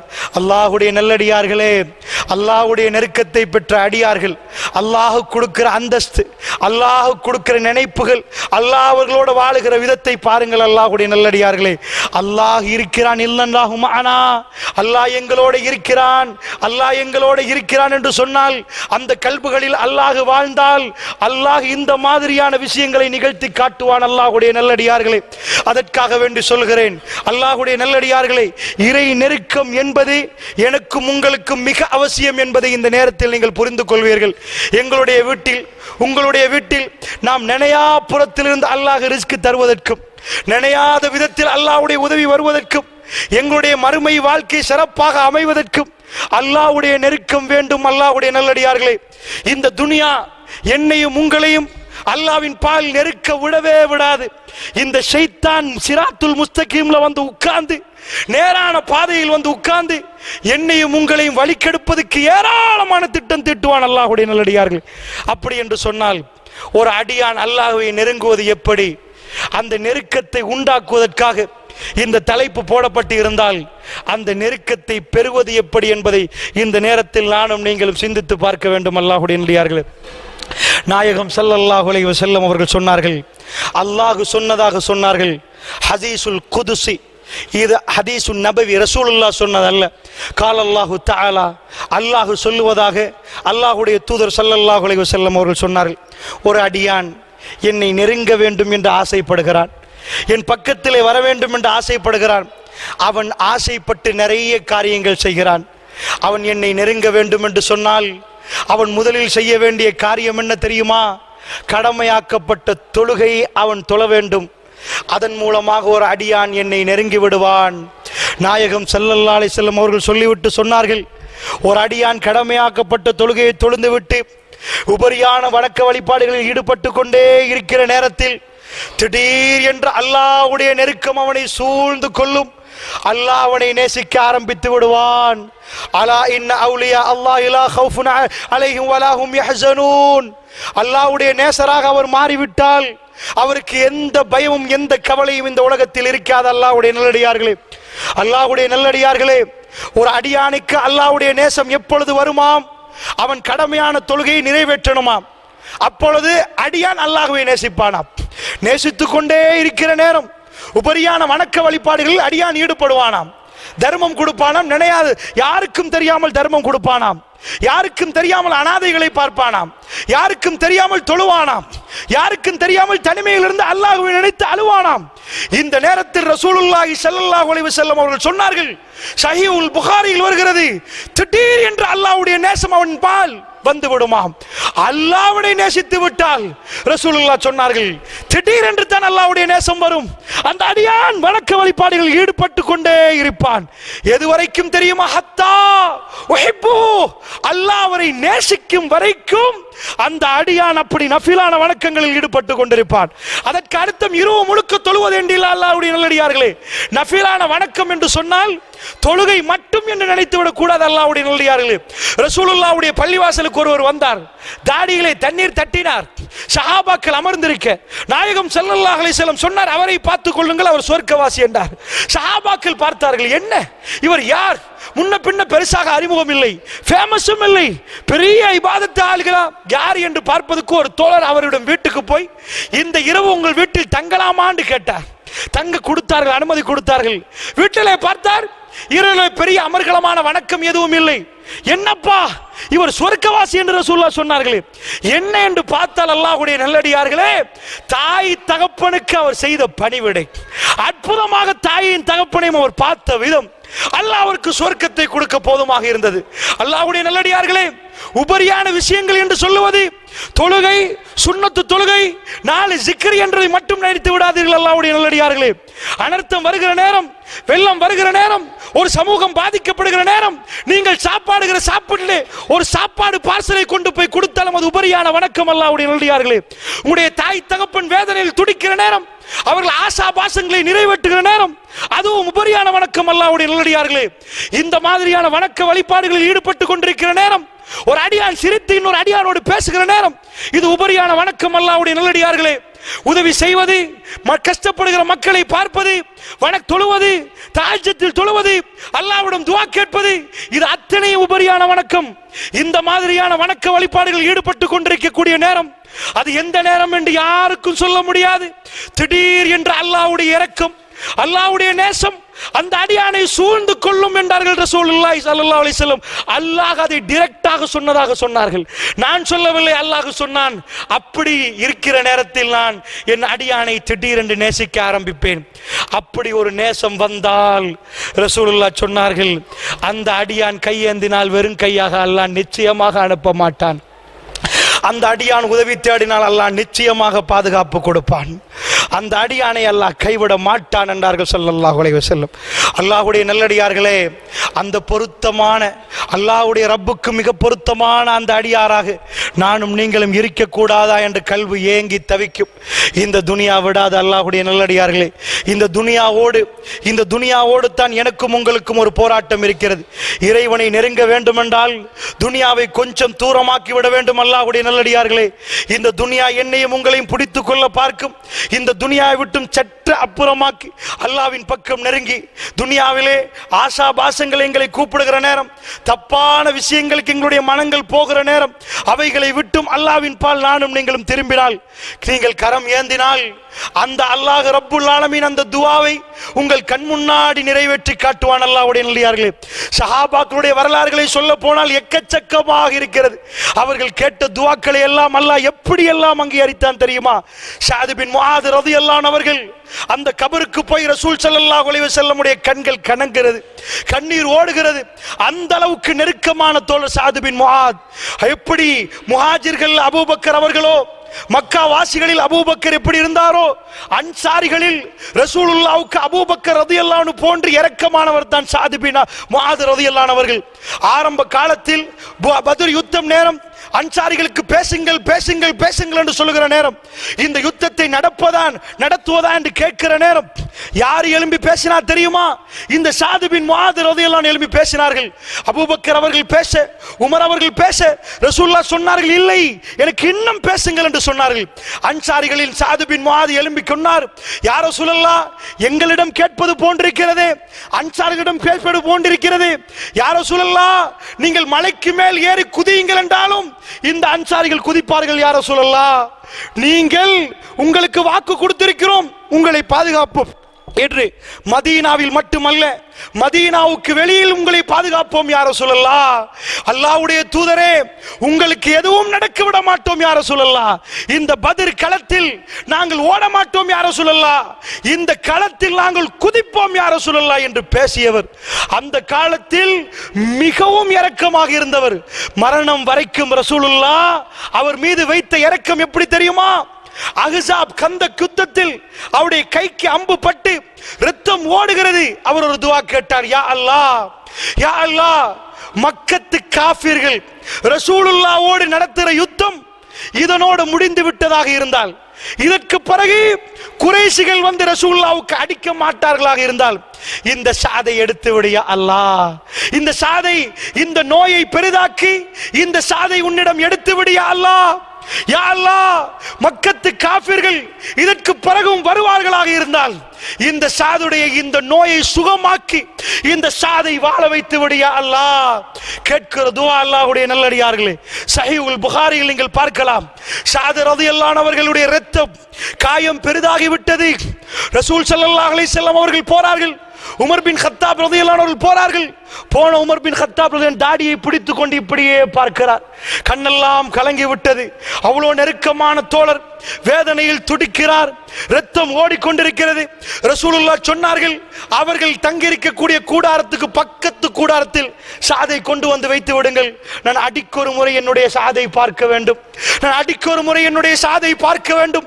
ரசூலுல்லாஹ் சொல்லுகிறார்கள், இரத்தம் ஓடிக்கொண்டிருக்கிறது. ஸஅத் ரலியல்லாஹு அன்ஹு அவர்கள் ஒரு துஆ கேட்டார்களே, அதுக்கு பிறகு இன்னொரு துஆ கேட்டார்கள். சஹாபாக்கள் அல்லாஹ்வுடைய நெருக்கத்தை எப்படி பயன்படுத்தினார்கள் என்று பாருங்கள். எந்த விஷயமாக இருந்தாலும் அல்லாஹ்விடம் அத்தனை பாரத்தையும் இறக்கி அல்லாஹ்விடம் சொல்லி விடுவார்கள். அல்லாஹ் மீது ஆணையாக அல்லாஹ் அவர்களை கைவிடவே இல்லை. அல்லாஹ்வுடைய நல்லடியார்களே, அல்லாஹ் அவர்களை கைவிடவே இல்லை. அல்லாஹ்வுடைய நல்லடியார்களே, ஸஅத் ரலியல்லாஹு அன்ஹு என்ன கேட்டார்கள் தெரியுமா? யா அல்லாஹ், இந்த கைபர் போரிலே, பனு குறைலாக்களுடைய போரிலே, பனு குறைலாக்கள் என்று சொன்னால் அல்லாஹ்வுடைய நல்லடியார்களே, மதீனாவுக்கு பின்னாடி ஒரு கோட்டை இருக்கிறது, யகூதிகளுடைய கோட்டை. அவர்கள் ரசூலுல்லாஹ்வுக்கு மோசடி செய்து விட்டார்கள். அது ஒரு பெரிய வரலாறு. ஆனால் உங்களுக்கு சொல்கிறேன், அதாவது அஹ்ஸாப் அந்த போரிலே வைத்து அந்த மதீனாவுக்கு 3 பக்கம், இந்த பக்கம் மலை, இந்த பக்கம் மலை, இந்த பக்கம் அகல். அதனால் யாருக்கும் வர இயலாது. இந்த பக்கம் மலை, இந்த பக்கம் மலை, பெரிய பகுதியில் அகல் தோண்டி குழி தோண்டி இருக்கிறார்கள். பின்னாடி வரலாம். இது அடர்த்தியான ஈச்சப்பர தோட்டம், அங்கே கோட்டைகள் இருக்கிறது. அந்த கோட்டைகளில் யூதர்கள் வாழ்றார்கள், பனு குறைலாக்கள். இந்த யூதர்களோடு ரசூலுல்லாஹ் ஒரு உடன்படிக்கை எடுத்தார்கள், யாரையும் அனுப்பிராத, இந்த இடத்தில் யுத்தம் நடக்கும், இந்த பக்கத்தால் அனுப்பினால் மதீனாவுக்குள் நுழைந்து விடுவார்கள். ஏனென்றால் 10,000 பேர் வரப்போறார்கள், 3000 பேர் தான் போராளிகளே இருக்கிறார்கள். அல்லாஹ்வுடைய நல்லடியார்களே, அதே பத்ரை தான் 10 மடங்காக பெருக்கி சந்திக்க போறார்கள். எத்தனை ஆண்டுகளுக்கு பிறகு? 4 ஆண்டுகளுக்கு பிறகு. எந்த பதிலில் 300 ஆயிரமோ இப்ப 3000 10,000, 10 மடங்கு. 300 1000 என்றால் பரவாயில்லை. அல்லாஹ்வுடைய நல்லடியார்களே, 3000 10,000 என்றால் எப்படி இருக்கும்? 300க்கு 1000க்கும் 300 700 தான் டிஃபரண்ட். 3000 10,000 என்றால் 7,000 டிஃபரண்ட். அல்லாஹ்வுடைய நல்லடியார்களே, இந்த யுத்தம் மிக அதிபயங்கரமான யுத்தம். சல்மானுல் ஃபாரிசி பெர்சியாவிலே பாரிசு நாட்டில் நாங்கள் எப்படி யுத்தத்தை மேற்கொள்வோம் என்று அந்த தந்திரத்தை சொல்லிக் கொடுக்கிறார். யார சொல்லலாம், குழியை தோண்டினால் வர்றவர்கள் குழியில் விழுவார்கள், அடிக்க வேண்டியதுதான். ரசூலுல்லாஹ்வும் சரி என்று சொல்லிவிட்டார்கள். எல்லோரும் அந்த யுத்தத்துக்காக பாடுபடுகிற நேரம் அதில் கூட நிறைய அதிசயங்கள் நடக்கிறது. அந்த யுத்தத்திலே ஒரு கல்லு குறுக்கிடுகிறது. அந்த கல்லை உடைக்க முடியல, உடைக்க கஷ்டப்படுறாங்க. ரசூல் ஸல்லல்லாஹு அலைஹி வஸல்லத்தை பார்க்க போனார். ரசூலுல்லாஹ் கூட மண்ணெல்லாம் அள்ளி, இங்க எல்லாம் வருத்தம், ரசூலுல்லாஹ்வுக்கு கடுமையான வருத்தம். அவர்கள் கூட குழியை தோண்டிருக்கிறார்கள். போனவர் பார்த்தார், ரசூலுல்லாஹ் சுருங்கி சூங்கிக் கொண்டிருக்கிறார்கள். ரசூல் ஸல்லல்லாஹு அலைஹி வஸல்லம் அவர்கள் சுருங்கி அப்படி சூம்பி தூங்கிக் கொண்டிருக்கிறார்கள். அல்லாஹ்வுடைய தூதர் அவர்களை சொன்னார்கள், யார சொல்லலாம், ஒரு கல் இருக்கிறது உடைப்படுவதில்லை, யார சொல்லலாம், கொஞ்சம் வாருங்கள் என்றார். ரசூலுல்லாஹ் வந்து அல்லாஹ் அக்பர் என்று அடித்தார்கள். 3 முறை அடித்தார்கள், கல் உடைந்து விட்டது. அப்பொழுது ஜாபிர் ரலியல்லாஹு அன்ஹு அவர்கள் பார்க்கிறார்கள், ரசூலுல்லாஹ்வுடைய அந்த வயிறிலே ஒரு கல்லு தொங்குது. அந்த ஹதீஸ் உங்களுக்கு தெரியும். வீட்டுக்கு ஓடுகிறார், சாப்பாடு கொடுக்கிறார், எல்லோரும் சாப்பிட்டார்களே, 1000க்கு மேற்பட்டவர்கள் சாப்பிட்டார்கள். சகோதரர்களே, அல்லாஹ் அந்த யுத்தத்திலே 6 பேர் காயமடைகிறார்கள். முஸ்லிம்களில் வருகிற நேரத்தில் அம்பு ஸஅத் ரலியல்லாஹு அன்ஹு அவர்களுக்கு, ஸஅத் பின் முஆத் ரலியல்லாஹு அன்ஹு கையிலே படுகிறது. அந்த நேரத்திலே அந்த யுத்தத்தில் அல்லாஹ் வெற்றியை கொடுக்கிறான். குறைஷிகள் அன்றைக்கு ஓடினவர்கள் வல்லாஹி திரும்ப வரவில்லை, மக்காவிலிருந்து திரும்ப வரவில்லை. அடுத்தது ஃபத்ஹு மக்கா, மக்கா வெற்றி தான். அல்லாஹ்வுடைய நெல்லடியார்களே, ஸஅத் ரலியல்லாஹு அன்ஹு அவர்கள் என்ன துஆ கேட்டிருந்தார்கள், யா அல்லாஹ் குறைஷிகளோட யுத்தம் முடிந்து விட்டால் இந்த ஸஅதை எடுத்து விடு என்று கேட்டிருந்தார். அடுத்த ஒரு துஆ கேட்டார்கள், யா அல்லாஹ் பனு குறைலாக்கள் துரோகம் செய்து விட்டார்கள், அந்த யகூதிகள் ரசூலுல்லாஹ்வுக்கு இந்த யுத்தத்தில் துரோகம் செய்து விட்டார்கள், அந்த விஷயத்தில் கண்குளிர்ச்சியை ஏற்படுத்தாமல் எனக்கு மரணத்தை தந்து விடாதே யா அல்லாஹ், யா அல்லாஹ் அந்த விஷயத்தில் எனக்கு கண்குளிர்ச்சியை தராமல் எனக்கு மரணத்தை தந்து விடாதே யா அல்லாஹ். அல்லாஹு அக்பர். அதிசயமான வரலாறு அல்லாஹ்வுடைய நல்லடியார்களே. ரத்தம் ஓடிக்கொண்டிருக்கிறது. ரசூலுல்லாஹ்வுடைய கூடாரத்துக்கு பக்கத்திலே ஸஅத் பின் முஆத் இருக்கிறார். அவர் கேட்ட 2 துஆக்கள் இருக்கிறது. அல்லாஹ்வுடைய நல்லடியார்களே, இறை நெருக்கம் என்றால் எனக்கும் உங்களுக்கும் உள்ள மிக பெரும் ஆயுதம் இந்த துஆ. மறந்து விடாதீர்கள், இந்த உலகத்தில் எதையும் அது முறையடிக்கும். இது இறை நெருக்கத்துக்கு அல்லாஹ் தாகிற மிக பெரும் அற்புதமான பரிசு. இந்த துஆவை விட நீங்கள் சம்பாதிக்க கூடிய வேற எந்த சொத்தும் இல்லை அல்லாஹ்வுடைய நல்லடியார்களே, வேற எந்த சொத்தும் பெரிதாக இல்லை அல்லாஹ்வுடைய நல்லடியார்களே. இந்த துஆ மிக அற்புதமானது. கேட்டார், கேட்டது போன்ற ஆச்சரியமான வரலாறு. சகோதரர்களே, கோவேரி கழுதைக்கு மேல் ஏறி வருகிறார். ஏன் ஏறி வருகிறார் தெரியுமா? பனு குறைலாக்களை ரசூலுல்லாஹ் முற்றுகையிட்டு விட்டார்கள். முற்றுகையிட்டால் அவர்களுடைய கோட்டையில் இருந்து அவர்கள் வெளியே வரவில்லை. வந்தார்கள் சில அன்சாரி தோழர்கள். அவர்களுக்கு தெரியும், ரசூலுல்லாஹ் முற்றுகையிட்டு விட்டார்கள் என்றால் அடுத்தது கொல்லுவார்கள் என்று தெரியும். துரோகிகளை கொல்ல வேண்டும். அன்சாரிகள் வந்து சொன்னார்கள், சில பேர், யா ரசூலல்லாஹ் பனு குறைலாக்களுக்கு ஒன்றும் செய்து விடாதீர்கள், எங்களோட பிஸ்னஸ் பண்றவர்கள் யா ரசூலல்லாஹ், அவர்களை மன்னித்து விட்டு விடுங்கள், எங்களோட நன்றாக நடந்திருக்கிறார், இந்த விஷயத்தில் விட்டு விடுங்கள். அந்த நேரத்தில் சுப்ஹானல்லாஹ், 7 வானத்திலிருந்து என்ன வகி, ரசூலுல்லாஹ் வாயிலிருந்து பேசுகிற வார்த்தையை பாருங்கள். அதற்கு முன்னாடி பனு குறைலாக்களுடைய தலைவர்கள் வருகிறார்கள். வந்து சொன்னார்கள், அந்த இடத்திலே அன்சாரிகள் சொன்னார்கள், யா ரசூலல்லாஹ் ஒரு பேச்சுவார்த்தைக்கு போவோம், பேச்சுவார்த்தையிலே எது முடிவுக்கு வருகிறதோ அதை செய்வோம். அவர்கள் ரசூலுல்லாஹ் சொன்னார்கள், இல்லை கொல்ல வேண்டும் என்று சொன்னார்கள். பனு குறைலாக்களை கொல்ல வேண்டும் என்றார்கள். அந்த கோட்டையிலிருந்து யகூதிகள் ஒளிந்து கொண்டிருக்க தலைவர்களை கூப்பிட்டார்கள். கம்ப்ரமைஸ் பண்ண பேச்சுவார்த்தை நடந்தது. என்ன முடிவு வந்தது தெரியுமா? எங்களுடைய தலைவர் அல்லது உங்களுடைய தலைவர், யகூதிகள் சொன்னார்கள், உங்களுடைய தலைவர் ஸஅத் பின் முஆத், பெருமானார் பேச வேண்டாம், ஸஅத் பின் முஆத் என்ன தீர்ப்பு சொல்கிறாரோ அந்த தீர்ப்பை நாங்கள் ஏற்று நடப்போம். அன்சாரிகளும் சொன்னார்கள், அது சரி என்றார்கள். அந்த நேரத்தில் கைகளில் இரத்தம் ஓடுகிறது. கோவேரி கழுதைக்கு மேல் சவாரி செய்து கொண்டு அவர் வருகிறார் பள்ளிவாசலுக்கு. ஏனென்றால் தீர்ப்பு கொடுப்பதற்காக. அல்லாஹ்வுடைய நல்லடியார்களே, மிகவும் வேதனையோடு வருகிறார். கோவேரி கழுதையிலிருந்து ரசூல் ஸல்லல்லாஹு அலைஹி வஸல்லம் சொன்னார்கள், கும்லி செய்யதிக்கும், உங்கள் தலைவர்களுக்காக, உங்கள் தலைவனுக்காக எழுந்து போய் அவரை எடுத்துட்டு வாங்க. இதை சில பேர் ஆதாரமாக காட்டி ஜனாதிபதிக்கு எழுந்து நிற்கலாம், பிரதமருக்கு எழுந்து நிற்கலாம். ஏனென்றால் பாருங்களேன், கும்ளி செய்திக்கும் உங்கள் தலைவனுக்கு எழுந்து நிற்க சொன்னார்களே ரசூலுல்லாஹ். சகோதரர்களை, எழுந்து நிற்க சொல்லவில்லை, அவரால் நடக்க இயலாது, கையில் அவ்வளவு வேதனை, அந்த அளவுக்கு இயலாது, அவரை தூக்கி கொண்டு வாருங்கள் என்பதற்குத்தான் எழுந்து நில்லுங்கள் என்ற வார்த்தை அங்கே வருகிறது. அல்லாஹ்வுடைய நல்லடியார்களே, இதை தப்பாக சில ஜமாத்தினர்கள் சித்தரித்து எழுந்து நிற்கலாம் என்ற கருத்தை சொல்கிறார்கள். இந்த உலகத்தில் யாருக்கும் யாரும் எழுந்து நிற்க முடியாது அல்லாஹ்வுக்கு தவிர. அல்லாஹ்வுடைய நல்லடியார்களே, ஸஅத் பின் முஆத் ரலியல்லாஹு அன்ஹு அவர்கள் பள்ளிவாசலுக்கு கொண்டு வந்து வைக்கப்படுகிறார்கள். தீர்ப்பு உங்கள் கையிலே ஸஅத் என்று சொன்னார்கள் ரசூலுல்லாஹ். ஸஅத் ரலியல்லாஹு அன்ஹு திரும்பினார்கள், யகூதிகளை பார்த்து, நான் தீர்ப்பு சொன்னால் நீங்கள் ஏற்றுக்கொள்வீர்களா என்று கேட்டார்கள். ஆமாம் என்று யகூதிகள் தலையாட்டினார்கள். யகூதி தலைவர்கள் அன்சாரிகள் பக்கம் திரும்பினார்கள், கேட்டார்கள், நான் தீர்ப்பு சொன்னால் நீங்கள் ஏற்றுக்கொள்வீர்களா என்று கேட்டார்கள். ஆமாம், நீங்கள் சொன்னால் ஏற்றுக்கொள்வோம். ரசூலுல்லாஹ்வின் பக்கம் திரும்பினார்கள், யார் ரசூலல்லாஹ், நான் சொன்னால் நீங்கள் ஏற்றுக்கொள்வீர்களா யார் ரசூலல்லாஹ்? ஆம், நான் ஏற்றுக்கொள்வேன் என்று சொன்னார்கள். அல்லாஹ்வுடைய நல்லடியார்களே, ஸஅத் பின் முஆத் ரலியல்லாஹு அன்ஹு அவர்கள் சொன்னார்கள், யார் ரசூலல்லாஹ், இவர்கள் துரோகிகள் யார் ரசூலல்லாஹ். அன்சாரிகள் பிசினஸை பத்தி பேசுற நேரம் அன்சாருடைய தலைவர் என்ன பேசினார் தெரியுமா? யார் ரசூலல்லாஹ், இவர்கள் துரோகிகள் யார் ரசூலல்லாஹ். இவருடைய பெண்களை கைதியாக எடுத்துக்கொள்ளுங்கள், இவருடைய பிள்ளைகளை எடுத்துக்கொள்ளுங்கள், இவருடைய ஆண்களை எல்லாம் தலையை அறுத்து சீவுங்கள் யார் ரசூலல்லாஹ். ரசூலுல்லாஹி ஸல்லல்லாஹு அலைஹி வஸல்லம் சொன்னார்கள், ஸஅத், 7 வானத்தில் என்ன தீர்ப்பு வந்ததோ உன் நாவில் இருந்து அந்த தீர்ப்பு வெளிவந்து விட்டது. அல்லாஹ்வுடைய தீர்ப்பு எதுவோ அதை நீ வெளியாக்கி விட்டாய் ஸஅதே என்று சொன்னார்கள். ஹதீஸில் எப்படி வருகிறது தெரியுமா? யகூதி ஒருவராக மறைத்து கூட்டி வந்து களத்து அறுக்கப்பட்ட ஒருவர் கேட்கிறார், பக்கத்தில் ஒரு யகூதி, போனவர் திரும்ப வரவில்லை, என்ன நடக்கிறது என்று கேட்டார். சொன்னார்கள், பக்கத்தில் உள்ளவர், என்ன நடக்குதுன்னு உனக்கு புரியலையா? போனவர் செத்து தான் எப்படி வருவார், தலை அறுக்கப்படுகிறது. அல்லாஹ்வுடைய நல்லடியார்களே, கொஞ்ச நேரத்தில் ஸஅத் பின் முஆத் ரலியல்லாஹு அன்ஹு அவர்கள் மரணிக்கிறார்கள். அல்லாஹ்வுடைய நல்லடியார்களே, ஸஹீஹுல் புகாரியை பிரட்டி இந்த ஹதீஸ்களை பிரட்டி பாருங்கள். உன்னத தோழர்களுடைய வரலாறை நான் ஏன் எடுத்து சொன்னேன் தெரியுமா? இறை நெருக்கம் என்பது சாதாரண ஒரு விஷயம் அல்ல. அல்லாஹ்வுடைய நல்லடியார்களே, சாதாரண பணத்தால் சாதிக்க முடியுமான விஷயங்கள் அல்ல. அல்லாஹ்வுடைய நெருக்கம் எனக்கும் உங்களுக்கும் கிடைத்தால் இந்த உலகத்தில் அதிசய மனிதர்களாக நானும் நீங்களும் உலா வருவோம் நிச்சயமாக. ஸஅத் பின் முஆத் அவர்கள் என்ன துஆ கேட்டார்கள்? யா அல்லாஹ், இந்த புண்ணு இதை பெரிதாக்கி குறைஷிகளோட யுத்தம் முடிந்தது என்றால் மீண்டும் நபிக்கு எதிராக அந்த மக்கத்து காஃபிர்கள் வரமாட்டார்கள் என்று சொன்னால் இந்த உலகத்தில் இந்த ஸஅத் வாழ வேண்டிய தேவையில்லை யா அல்லாஹ். ஏனென்றால் ரசூலுல்லாஹ் மக்காவில் படாத பாடுபடுகிற நேரம் ஸஅத் ரலியல்லாஹு அன்ஹு அவர்கள் மதீனாவில் இருந்து அவர்கள் கூப்பிட்டு, யா ரசூலல்லாஹ், உங்களை மதீனா நகரத்தில் உங்களுக்கு நாங்கள் பாதுகாப்பு தருகிறோம் யா ரசூலல்லாஹ், உங்களை நாங்கள் பாதுகாப்போம் யா ரசூலல்லாஹ், உங்களுக்கு எதுவும் நடக்காமல் உங்களுக்கு இந்த மதீனாவில் நாங்கள் பாதுகாப்பு தருகிறோம் என்று சொன்னாரே.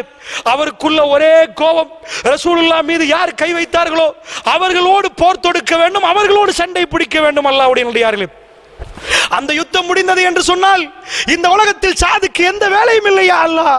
இப்படி சொன்னவர் ஸஅத்.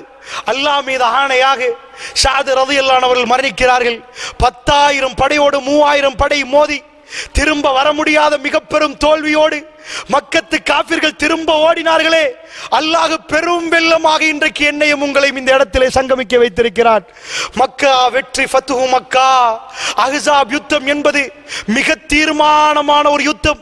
3,000 10,000 என்று உலக வரலாறு காணாத ஒரு யுத்தம். புறமுதுகிட்டு ஓடினார்கள். அல்லாஹ் ரப்புல் ஆலமீன் ஹுனைன் போரின் போது, இந்த அஹ்ஸாப் போரின் போது மலக்குமார்களை அனுப்பி உதவி செய்ததை திருமறை குர்ஆனில் மிக அழகாக சொல்லி காட்டுகிறான். ஸஅத் ரலியல்லாஹு அன்ஹு அவர்கள் மரணிக்கிறார்கள். கண் குளிர்ச்சியாக்கி என்னை மௌத்தாகி விடியா அல்லாஹ் ஒரு துஆ கேட்டார். பனு குறைலாக்கள் துரோகிகள், ரசூலுல்லாஹ்வுக்கு துரோகம் செய்தார்கள், அவர்கள் விஷயத்தில் எனக்கு கண் குளிர்ச்சியை தந்துவிடு என்று கேட்டார்கள். அல்லாஹ் மீது ஆணையாக அவர் கண்ணு முன்னாடியே தலைகள் சீவப்பட்டதை அவர் கண்களால் பார்த்தார். அல்லாஹ்வுடைய நல்லடியார்களே, அப்படி என்று சொன்னால் இறை நெருக்கம் எனக்கும் உங்களுக்கும் எவ்வளவு தேவை? இளைஞர்களே, உங்களுக்கு என்ன நெருக்கம் தேவை? காதலியுடைய நெருக்கம் தேவையா? இந்த துனியாவில் உள்ள ஏதாவது ஒரு சொத்தின் நெருக்கம் தேவையா? அந்த நெருக்கத்துக்காக வேண்டி நீங்கள் எல்லாத்தையும் திறந்தீர்கள்.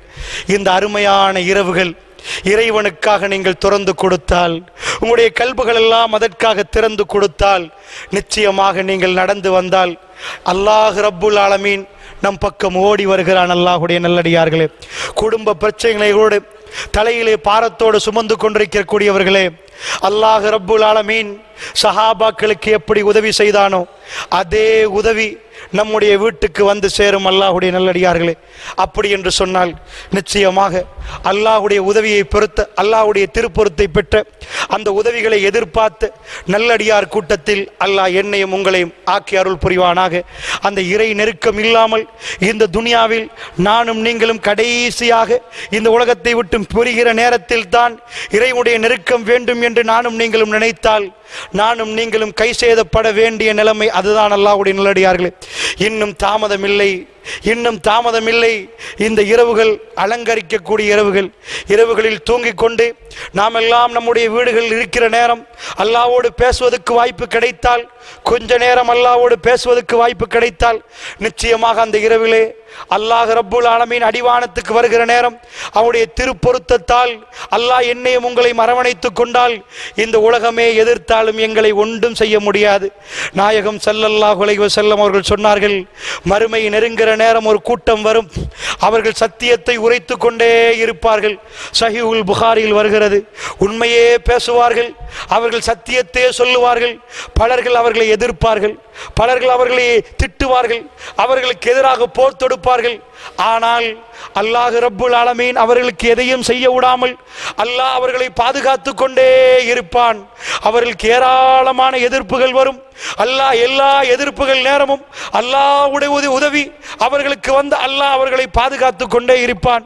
இப்படி பாதுகாப்பு கொடுத்து கொண்டிருக்கக்கூடிய நாளில் தான் மறுமை நாள் சம்பவிக்கும் என்று நாயகம் ஸல்லல்லாஹு அலைஹி வஸல்லம் அவர்கள் சொன்னார்கள். திடீர் என்று உலகம் அழியும் என்றார்கள் ஸல்லல்லாஹு அலைஹி வஸல்லம் அவர்கள். அல்லாஹ்வுடைய நல்லடியார்களே, இறை நெருக்கம் வேண்டும் என்று சொன்னால் தொழுகை மட்டுமல்ல, தஅவா பிரச்சாரம், அல்லாஹ்வுடைய பாதையிலே 4 மனிதர்களை தூய இஸ்லாத்தின் பக்கம் எடுப்பதன் கடமை என்பதை இந்த நேரத்தில் உங்களுக்கு ஞாபகப்படுத்துகிறேன். வல் அஸ்ர், காலத்தின் மீது சத்தியமாக, இன்னல் இன்சான லஃபீ குஸ்ர், மனிதன் நஷ்டத்தில் இருக்கிறான் என்று அல்லாஹ் சத்தியமிட்டு சொல்கிறான். நான் நஷ்டமா, நீங்கள் நஷ்டவாளியா என்று சொல்வதற்கு 3 கேட்டகரி அல்லாஹ் சொல்கிறான், 4 கேட்டகரி. இல்லல்லதீன ஆமனு, ஈமான் கொண்டு, வஅமிலு ஸாலிஹாத், ஈமான் கொண்டு விட்டோம் அல்ஹம்துலில்லாஹ், வஅமிலு ஸாலிஹாத், அமல்கள் செய்யவில்லை, சாலிஹான அமல்கள், ஏற்றுக்கொள்ளப்படுகிற அமல்களை நானும் நீங்கள் செய்து விட்டோம் என்றால் 2வது சரியாகிவிட்டது. வஅமிலு ஸாலிஹாத் வதவாஸௌ பில் ஹக்கி. யாரு நஷ்டவாளி தெரியுமா? ஒருவருக்கொருவர் உண்மையை சொல்லாவிட்டால், சத்தியத்தை போதிக்காவிட்டால், 4வரை திருத்தாவிட்டால் அவர் நஷ்டவாளி. ஈமான் கொண்டு விட்டேன், தொழுது விட்டேன், அவரால் தப்ப முடியாது. வத்தவாஸௌ பில் ஹக்கி, இந்த ஹக்கை சொல்லியாக வேண்டும் அல்லாஹ்வுடைய நல்லவாடியார். வத்தவாஸௌ பிஸ்ஸப்ர், ஒருவருக்கொருவர் உண்மையை அவர்கள் பொறுமையை பகிர்ந்து கொள்ள வேண்டும். கஷ்டம் வருகிற நேரத்தில் பொறுமையோடு நடக்க வேண்டும். அல்லாஹ்வுடைய நல்லடியார்களே, இந்த நாளும் இருக்கிறதா என்று சிந்தித்து பாருங்கள். அல்லாஹ்வுடைய நல்லடியார்களே, உங்கள் மனைவிமார்களுக்கு சத்தியத்தை சொல்லிக் கொடுங்கள், உங்கள் மனைவிமார்களுக்கு சத்தியத்தை சொல்லிக் கொடுங்கள். ஷியாக்கள் இலங்கையிலே தலை தூக்கி விட்டார்கள், ஹாரிஜியாக்கள் மிக மோசமானவர்கள். அல்லாஹ்வுடைய நல்லடியார்களே, அவர்களுக்கு எதிரான மிக பெரும் பிரச்சாரம் நாம் தொடுக்க வேண்டியிருக்கிறது. பேசுகிறார்கள் தைரியமாக. ஒரு 3 நாட்களுக்கு முன்னாடி ஒரு வைஸ்கட்டை கேட்டேன், இன்டர்நெட்டில் போட்டிருந்தார்கள், நான் ஷியாத்தான் என்று ஸ்ரீலங்காவிலிருந்து தைரியமாக பேசுகிறார்கள். எப்படி பேசுகிறார்கள்? ஷியாக்கள் ஊடுருவி விட்டார்கள். புலன்னறுவையிலும் கதிர்வேலையில ஓட்டமாவடியில மதரசா நடத்துகிற அளவுக்கு அவர்களுக்கு எதிராக பேச முடியாத அளவுக்கு அவர்கள் ஊடுருவி விட்டார்கள். அல்லாஹ்வுடைய நல்லடியார்களே, சஹாபாக்கள் எதற்காக பிரச்சாரத்தை தொடங்கினார்கள்? எங்கே இருந்து ஆரம்பித்தார்கள்? அருமை அலைஹி ஸலாத்து வஸ்ஸலாம் அவர்கள் சொன்னார்கள், கிலாபுன் நார், நரகத்தின் நாய்கள் என்றார்கள். நரகத்தின் நாய்கள் என்றார்கள். இவர்கள் ஓதுவார்கள், நீங்கள் என்ன ஓதுகிறீர்கள் என்று நினைக்கும் அளவுக்கு ஓதுவார்கள். அவர்கள் தொழுவார்கள், நீங்கள் எல்லாம் என்ன ஆபிதுகள் அப்பா, நீங்கள் எல்லாம் என்ன தொழுகையாளிகள் அப்பா, அப்படி தொழுவார்கள். அவருடைய தொண்டை குலுக்கி ஈமான், அந்த குர்ஆன் இறங்காது என்று சொன்னார்கள் ஸல்லல்லாஹு அலைஹி வஸல்லம் அவர்கள். ஹாரிஜியாக்கள், அவர்கள் தான் உஸ்மான் பின் அஃபான் ரலியல்லாஹு அன்ஹு அவர்களை கொண்டவர். அவர்கள் சொன்னார்கள், யாரையெல்லாம் அவர்கள் ஏமாத்திருந்தார்கள், யாரையெல்லாம் ஏமாத்திருந்தார்கள். இறை நெருக்கம் வேண்டுமா? ஃபீ சபீலில்லாஹ், இறைவனுடைய பாதையிலே நீங்கள் உங்களை அர்ப்பணித்தாக வேண்டும். அல்லாஹ்வுடைய நல்லடியார்களே, உங்களை நீங்கள் அர்ப்பணிக்கும் வரை இறை நெருக்கத்தை எதிர்பார்க்காதீர்கள். அல்லாஹ்வுடைய நல்லடியார்களே, இது யாரோ 4 பேருக்கு கொடுத்த பொறுப்பல்ல. இந்த உம்மத்தை திருத்துவது நம் அனைவருடைய பொறுப்பு. அல்லாஹ்வுடைய நல்லடியார்களே, என்னிடம் அல்லாஹ் கேட்பான், உங்களிடம் அல்லாஹ் கேட்பான். உஸ்மான் ரலியல்லாஹு அன்ஹு அவர்கள் இருக்கிற நேரத்திலே அபூபக்கர் சித்திக் ரலியல்லாஹு அன்ஹுடைய மகன், அபூபக்கர் ரலியல்லாஹு அன்ஹுடைய மகன் யார்? முஹம்மது வீட்டில் இறங்குகிறார். வீட்டில் இறங்கி உஸ்மான் ரலியல்லாஹு தாடியை பிடித்தார்கள். சகோதரர்களே, ஹஜ்ஜுடைய காலம். சஹாபாக்கள் உஸ்மான் பின் அஃபானை விட்டு விட்டு போகவில்லை.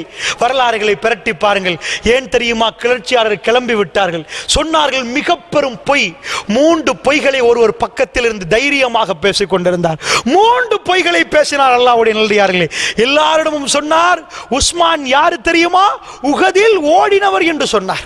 உஹது யுத்தத்தில் ஓடினவர் உஸ்மான் என்றார்கள்.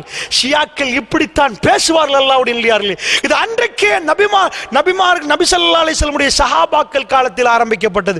இப்னு உமர் ரலியல்லாஹு அன்ஹு அவர்கள் பக்கத்தில் நின்று கொண்டிருக்கிறார். இருக்கிற நேரம் வந்து கேட்டார். ஒருவர் பார்த்து, இந்த பெரியவரை பார்த்து, நீங்கள் யாரு? ரசூலுல்லாஹ்வுடைய தோழராண்டு கேட்டார். ஆமா, நான் தான் இப்னு உமர் என்று சொன்னார். அப்துல்லா இப்னு உமர், அப்துல்லா என்று சொன்னார். அப்படியா? நான் உங்கள்கிட்ட 3 கேள்விகள் கேட்க இருக்கின்றார், சொல்லுங்கள் என்று சொன்னார்கள். ஸஹீஹுல் புகாரியில் பார்க்கலாம். என்ன 1வது கேள்வி? முதலாவது கேள்வி அவர் கேட்டார், உஹது யுத்தத்திலே உஸ்மான் ஓடினாரா என்று கேட்டார். இவர் சொன்னார், ஆம் ஓடினார் என்று சொன்னார். பத்ரிலே அவர் கலந்து கொள்ளவில்லையா என்று கேட்டார். இல்லை, கலந்து கொள்ளவில்லை என்று சொன்னார். அடுத்த கேள்வி கேட்டார், பையத், அதாவது உதைபியா உடன்படிக்கையிலே அவர் இருக்கவில்லை தானே என்று கேட்டார். அவர் இருக்கவில்லை தான், அவர் வரவில்லை தானே உதைபியாவுக்கு? இல்லை என்று சொன்னார். இந்த 3மே போதுமே.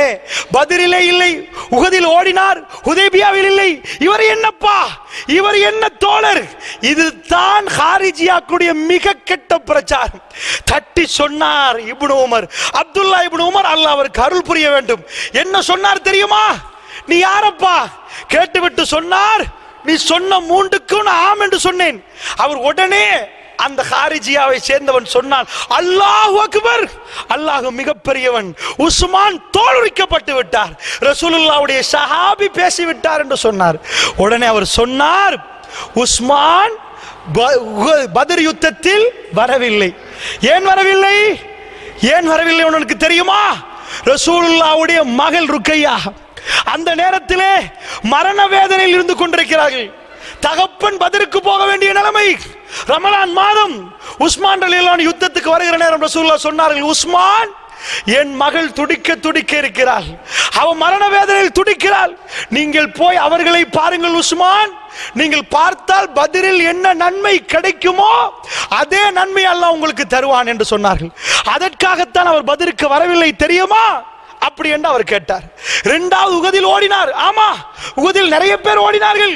உனக்கு தெரியுமா உஹதில் ஓடினவர்களை அல்லாஹ் மன்னித்தான் என்று குர்ஆனில் அல்லாஹ் சொல்கிறார்.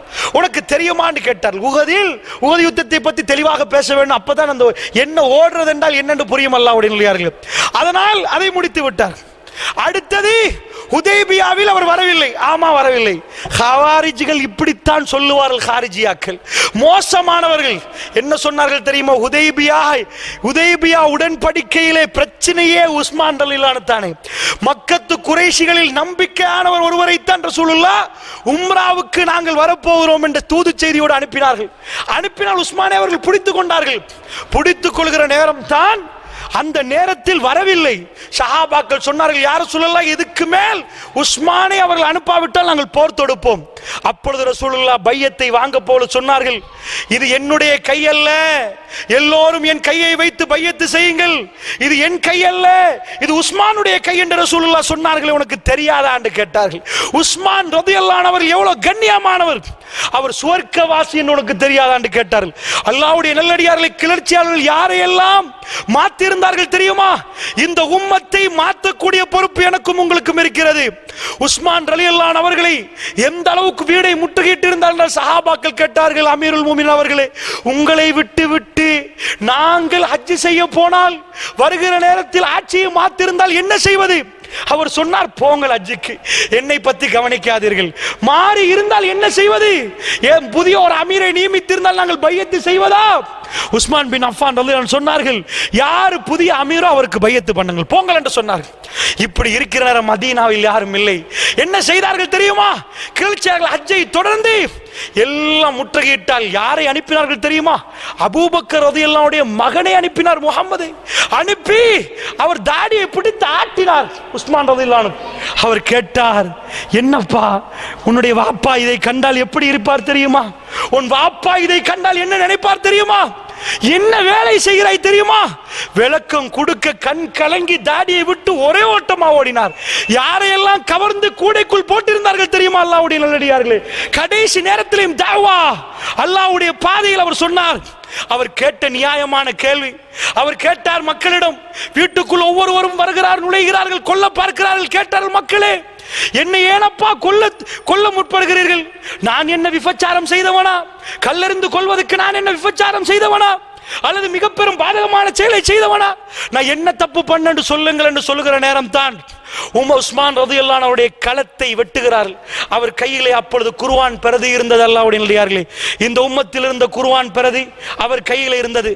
அதனுடைய இரத்தம் அந்த பிரதியிலே பட்ட அந்த இரத்தத்தோடு அவருடைய தலைமுடியை ஹப்ஸா ரலியல்லாஹு அன்ஹா நினைக்கிறேன் அனுப்பி வைக்கிறார்கள் முஆவியா ரலியல்லாஹு அன்ஹு அவர்களுக்கு.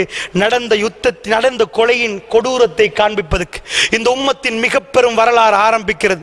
அந்த ஷியாக்களுக்கு எதிரான போராட்டத்தை நானும் நீங்களும் தொடங்க வேண்டும். அல்லாஹ்வுடைய நல்லடியார்களே, வேகமாக இந்த நாட்டில் பரவ ஆரம்பிக்கிறார்கள். தைரியமாக ஷியா என்று பேசுகிறார்கள். இவர்கள் இன்றைக்கு கொழும்பிலே பெரிய ஒரு கல்லூரி ஆரம்பித்து விட்டு ஃப்ரீ எடுகேஷன் என்ற பெயரிலே வருபவர் போவர் எல்லாம் படித்து கொடுத்து விட்டு யூனிவர்சிட்டி என்று ஆரம்பித்து விட்டு முஸ்தபா யூனிவர்சிட்டி என்று ஆரம்பித்து விட்டு இதை பார்த்தால் அவர்கள் எனக்கு எதிராகவும் போரை ஆரம்பிப்பார்கள். அல்லாஹ் எனக்கு போதுமானவன். அல்லாஹ்வுடைய நல்லடியார்களே, பேசக்கூடியவர்களை தடுக்க பார்க்கிறார்கள். இவர்கள் இந்த நாட்டில் வந்து கொண்டு அருமை தோழர்களை கேவலப்படுத்தி இந்த உம்மத்தை பிளவுபடுத்துவதற்கு இன்றைக்கு கங்கணம் கட்டி விட்டார்கள். இவர்கள் பூந்து விட்டார்கள். அந்த யுத்தத்தை நாம் தொடர வேண்டியிருக்கிறது. அந்த தாவாவுடைய களத்தில் நாம் குதிக்க வேண்டியிருக்கிறது. அல்லாஹ்வுடைய நல்லடியார்களே, அவர்கள் தான் உஸ்மான் பின் அஃபான் ரலியல்லாஹு அன்ஹு அவர்களை கொண்டவர்கள்.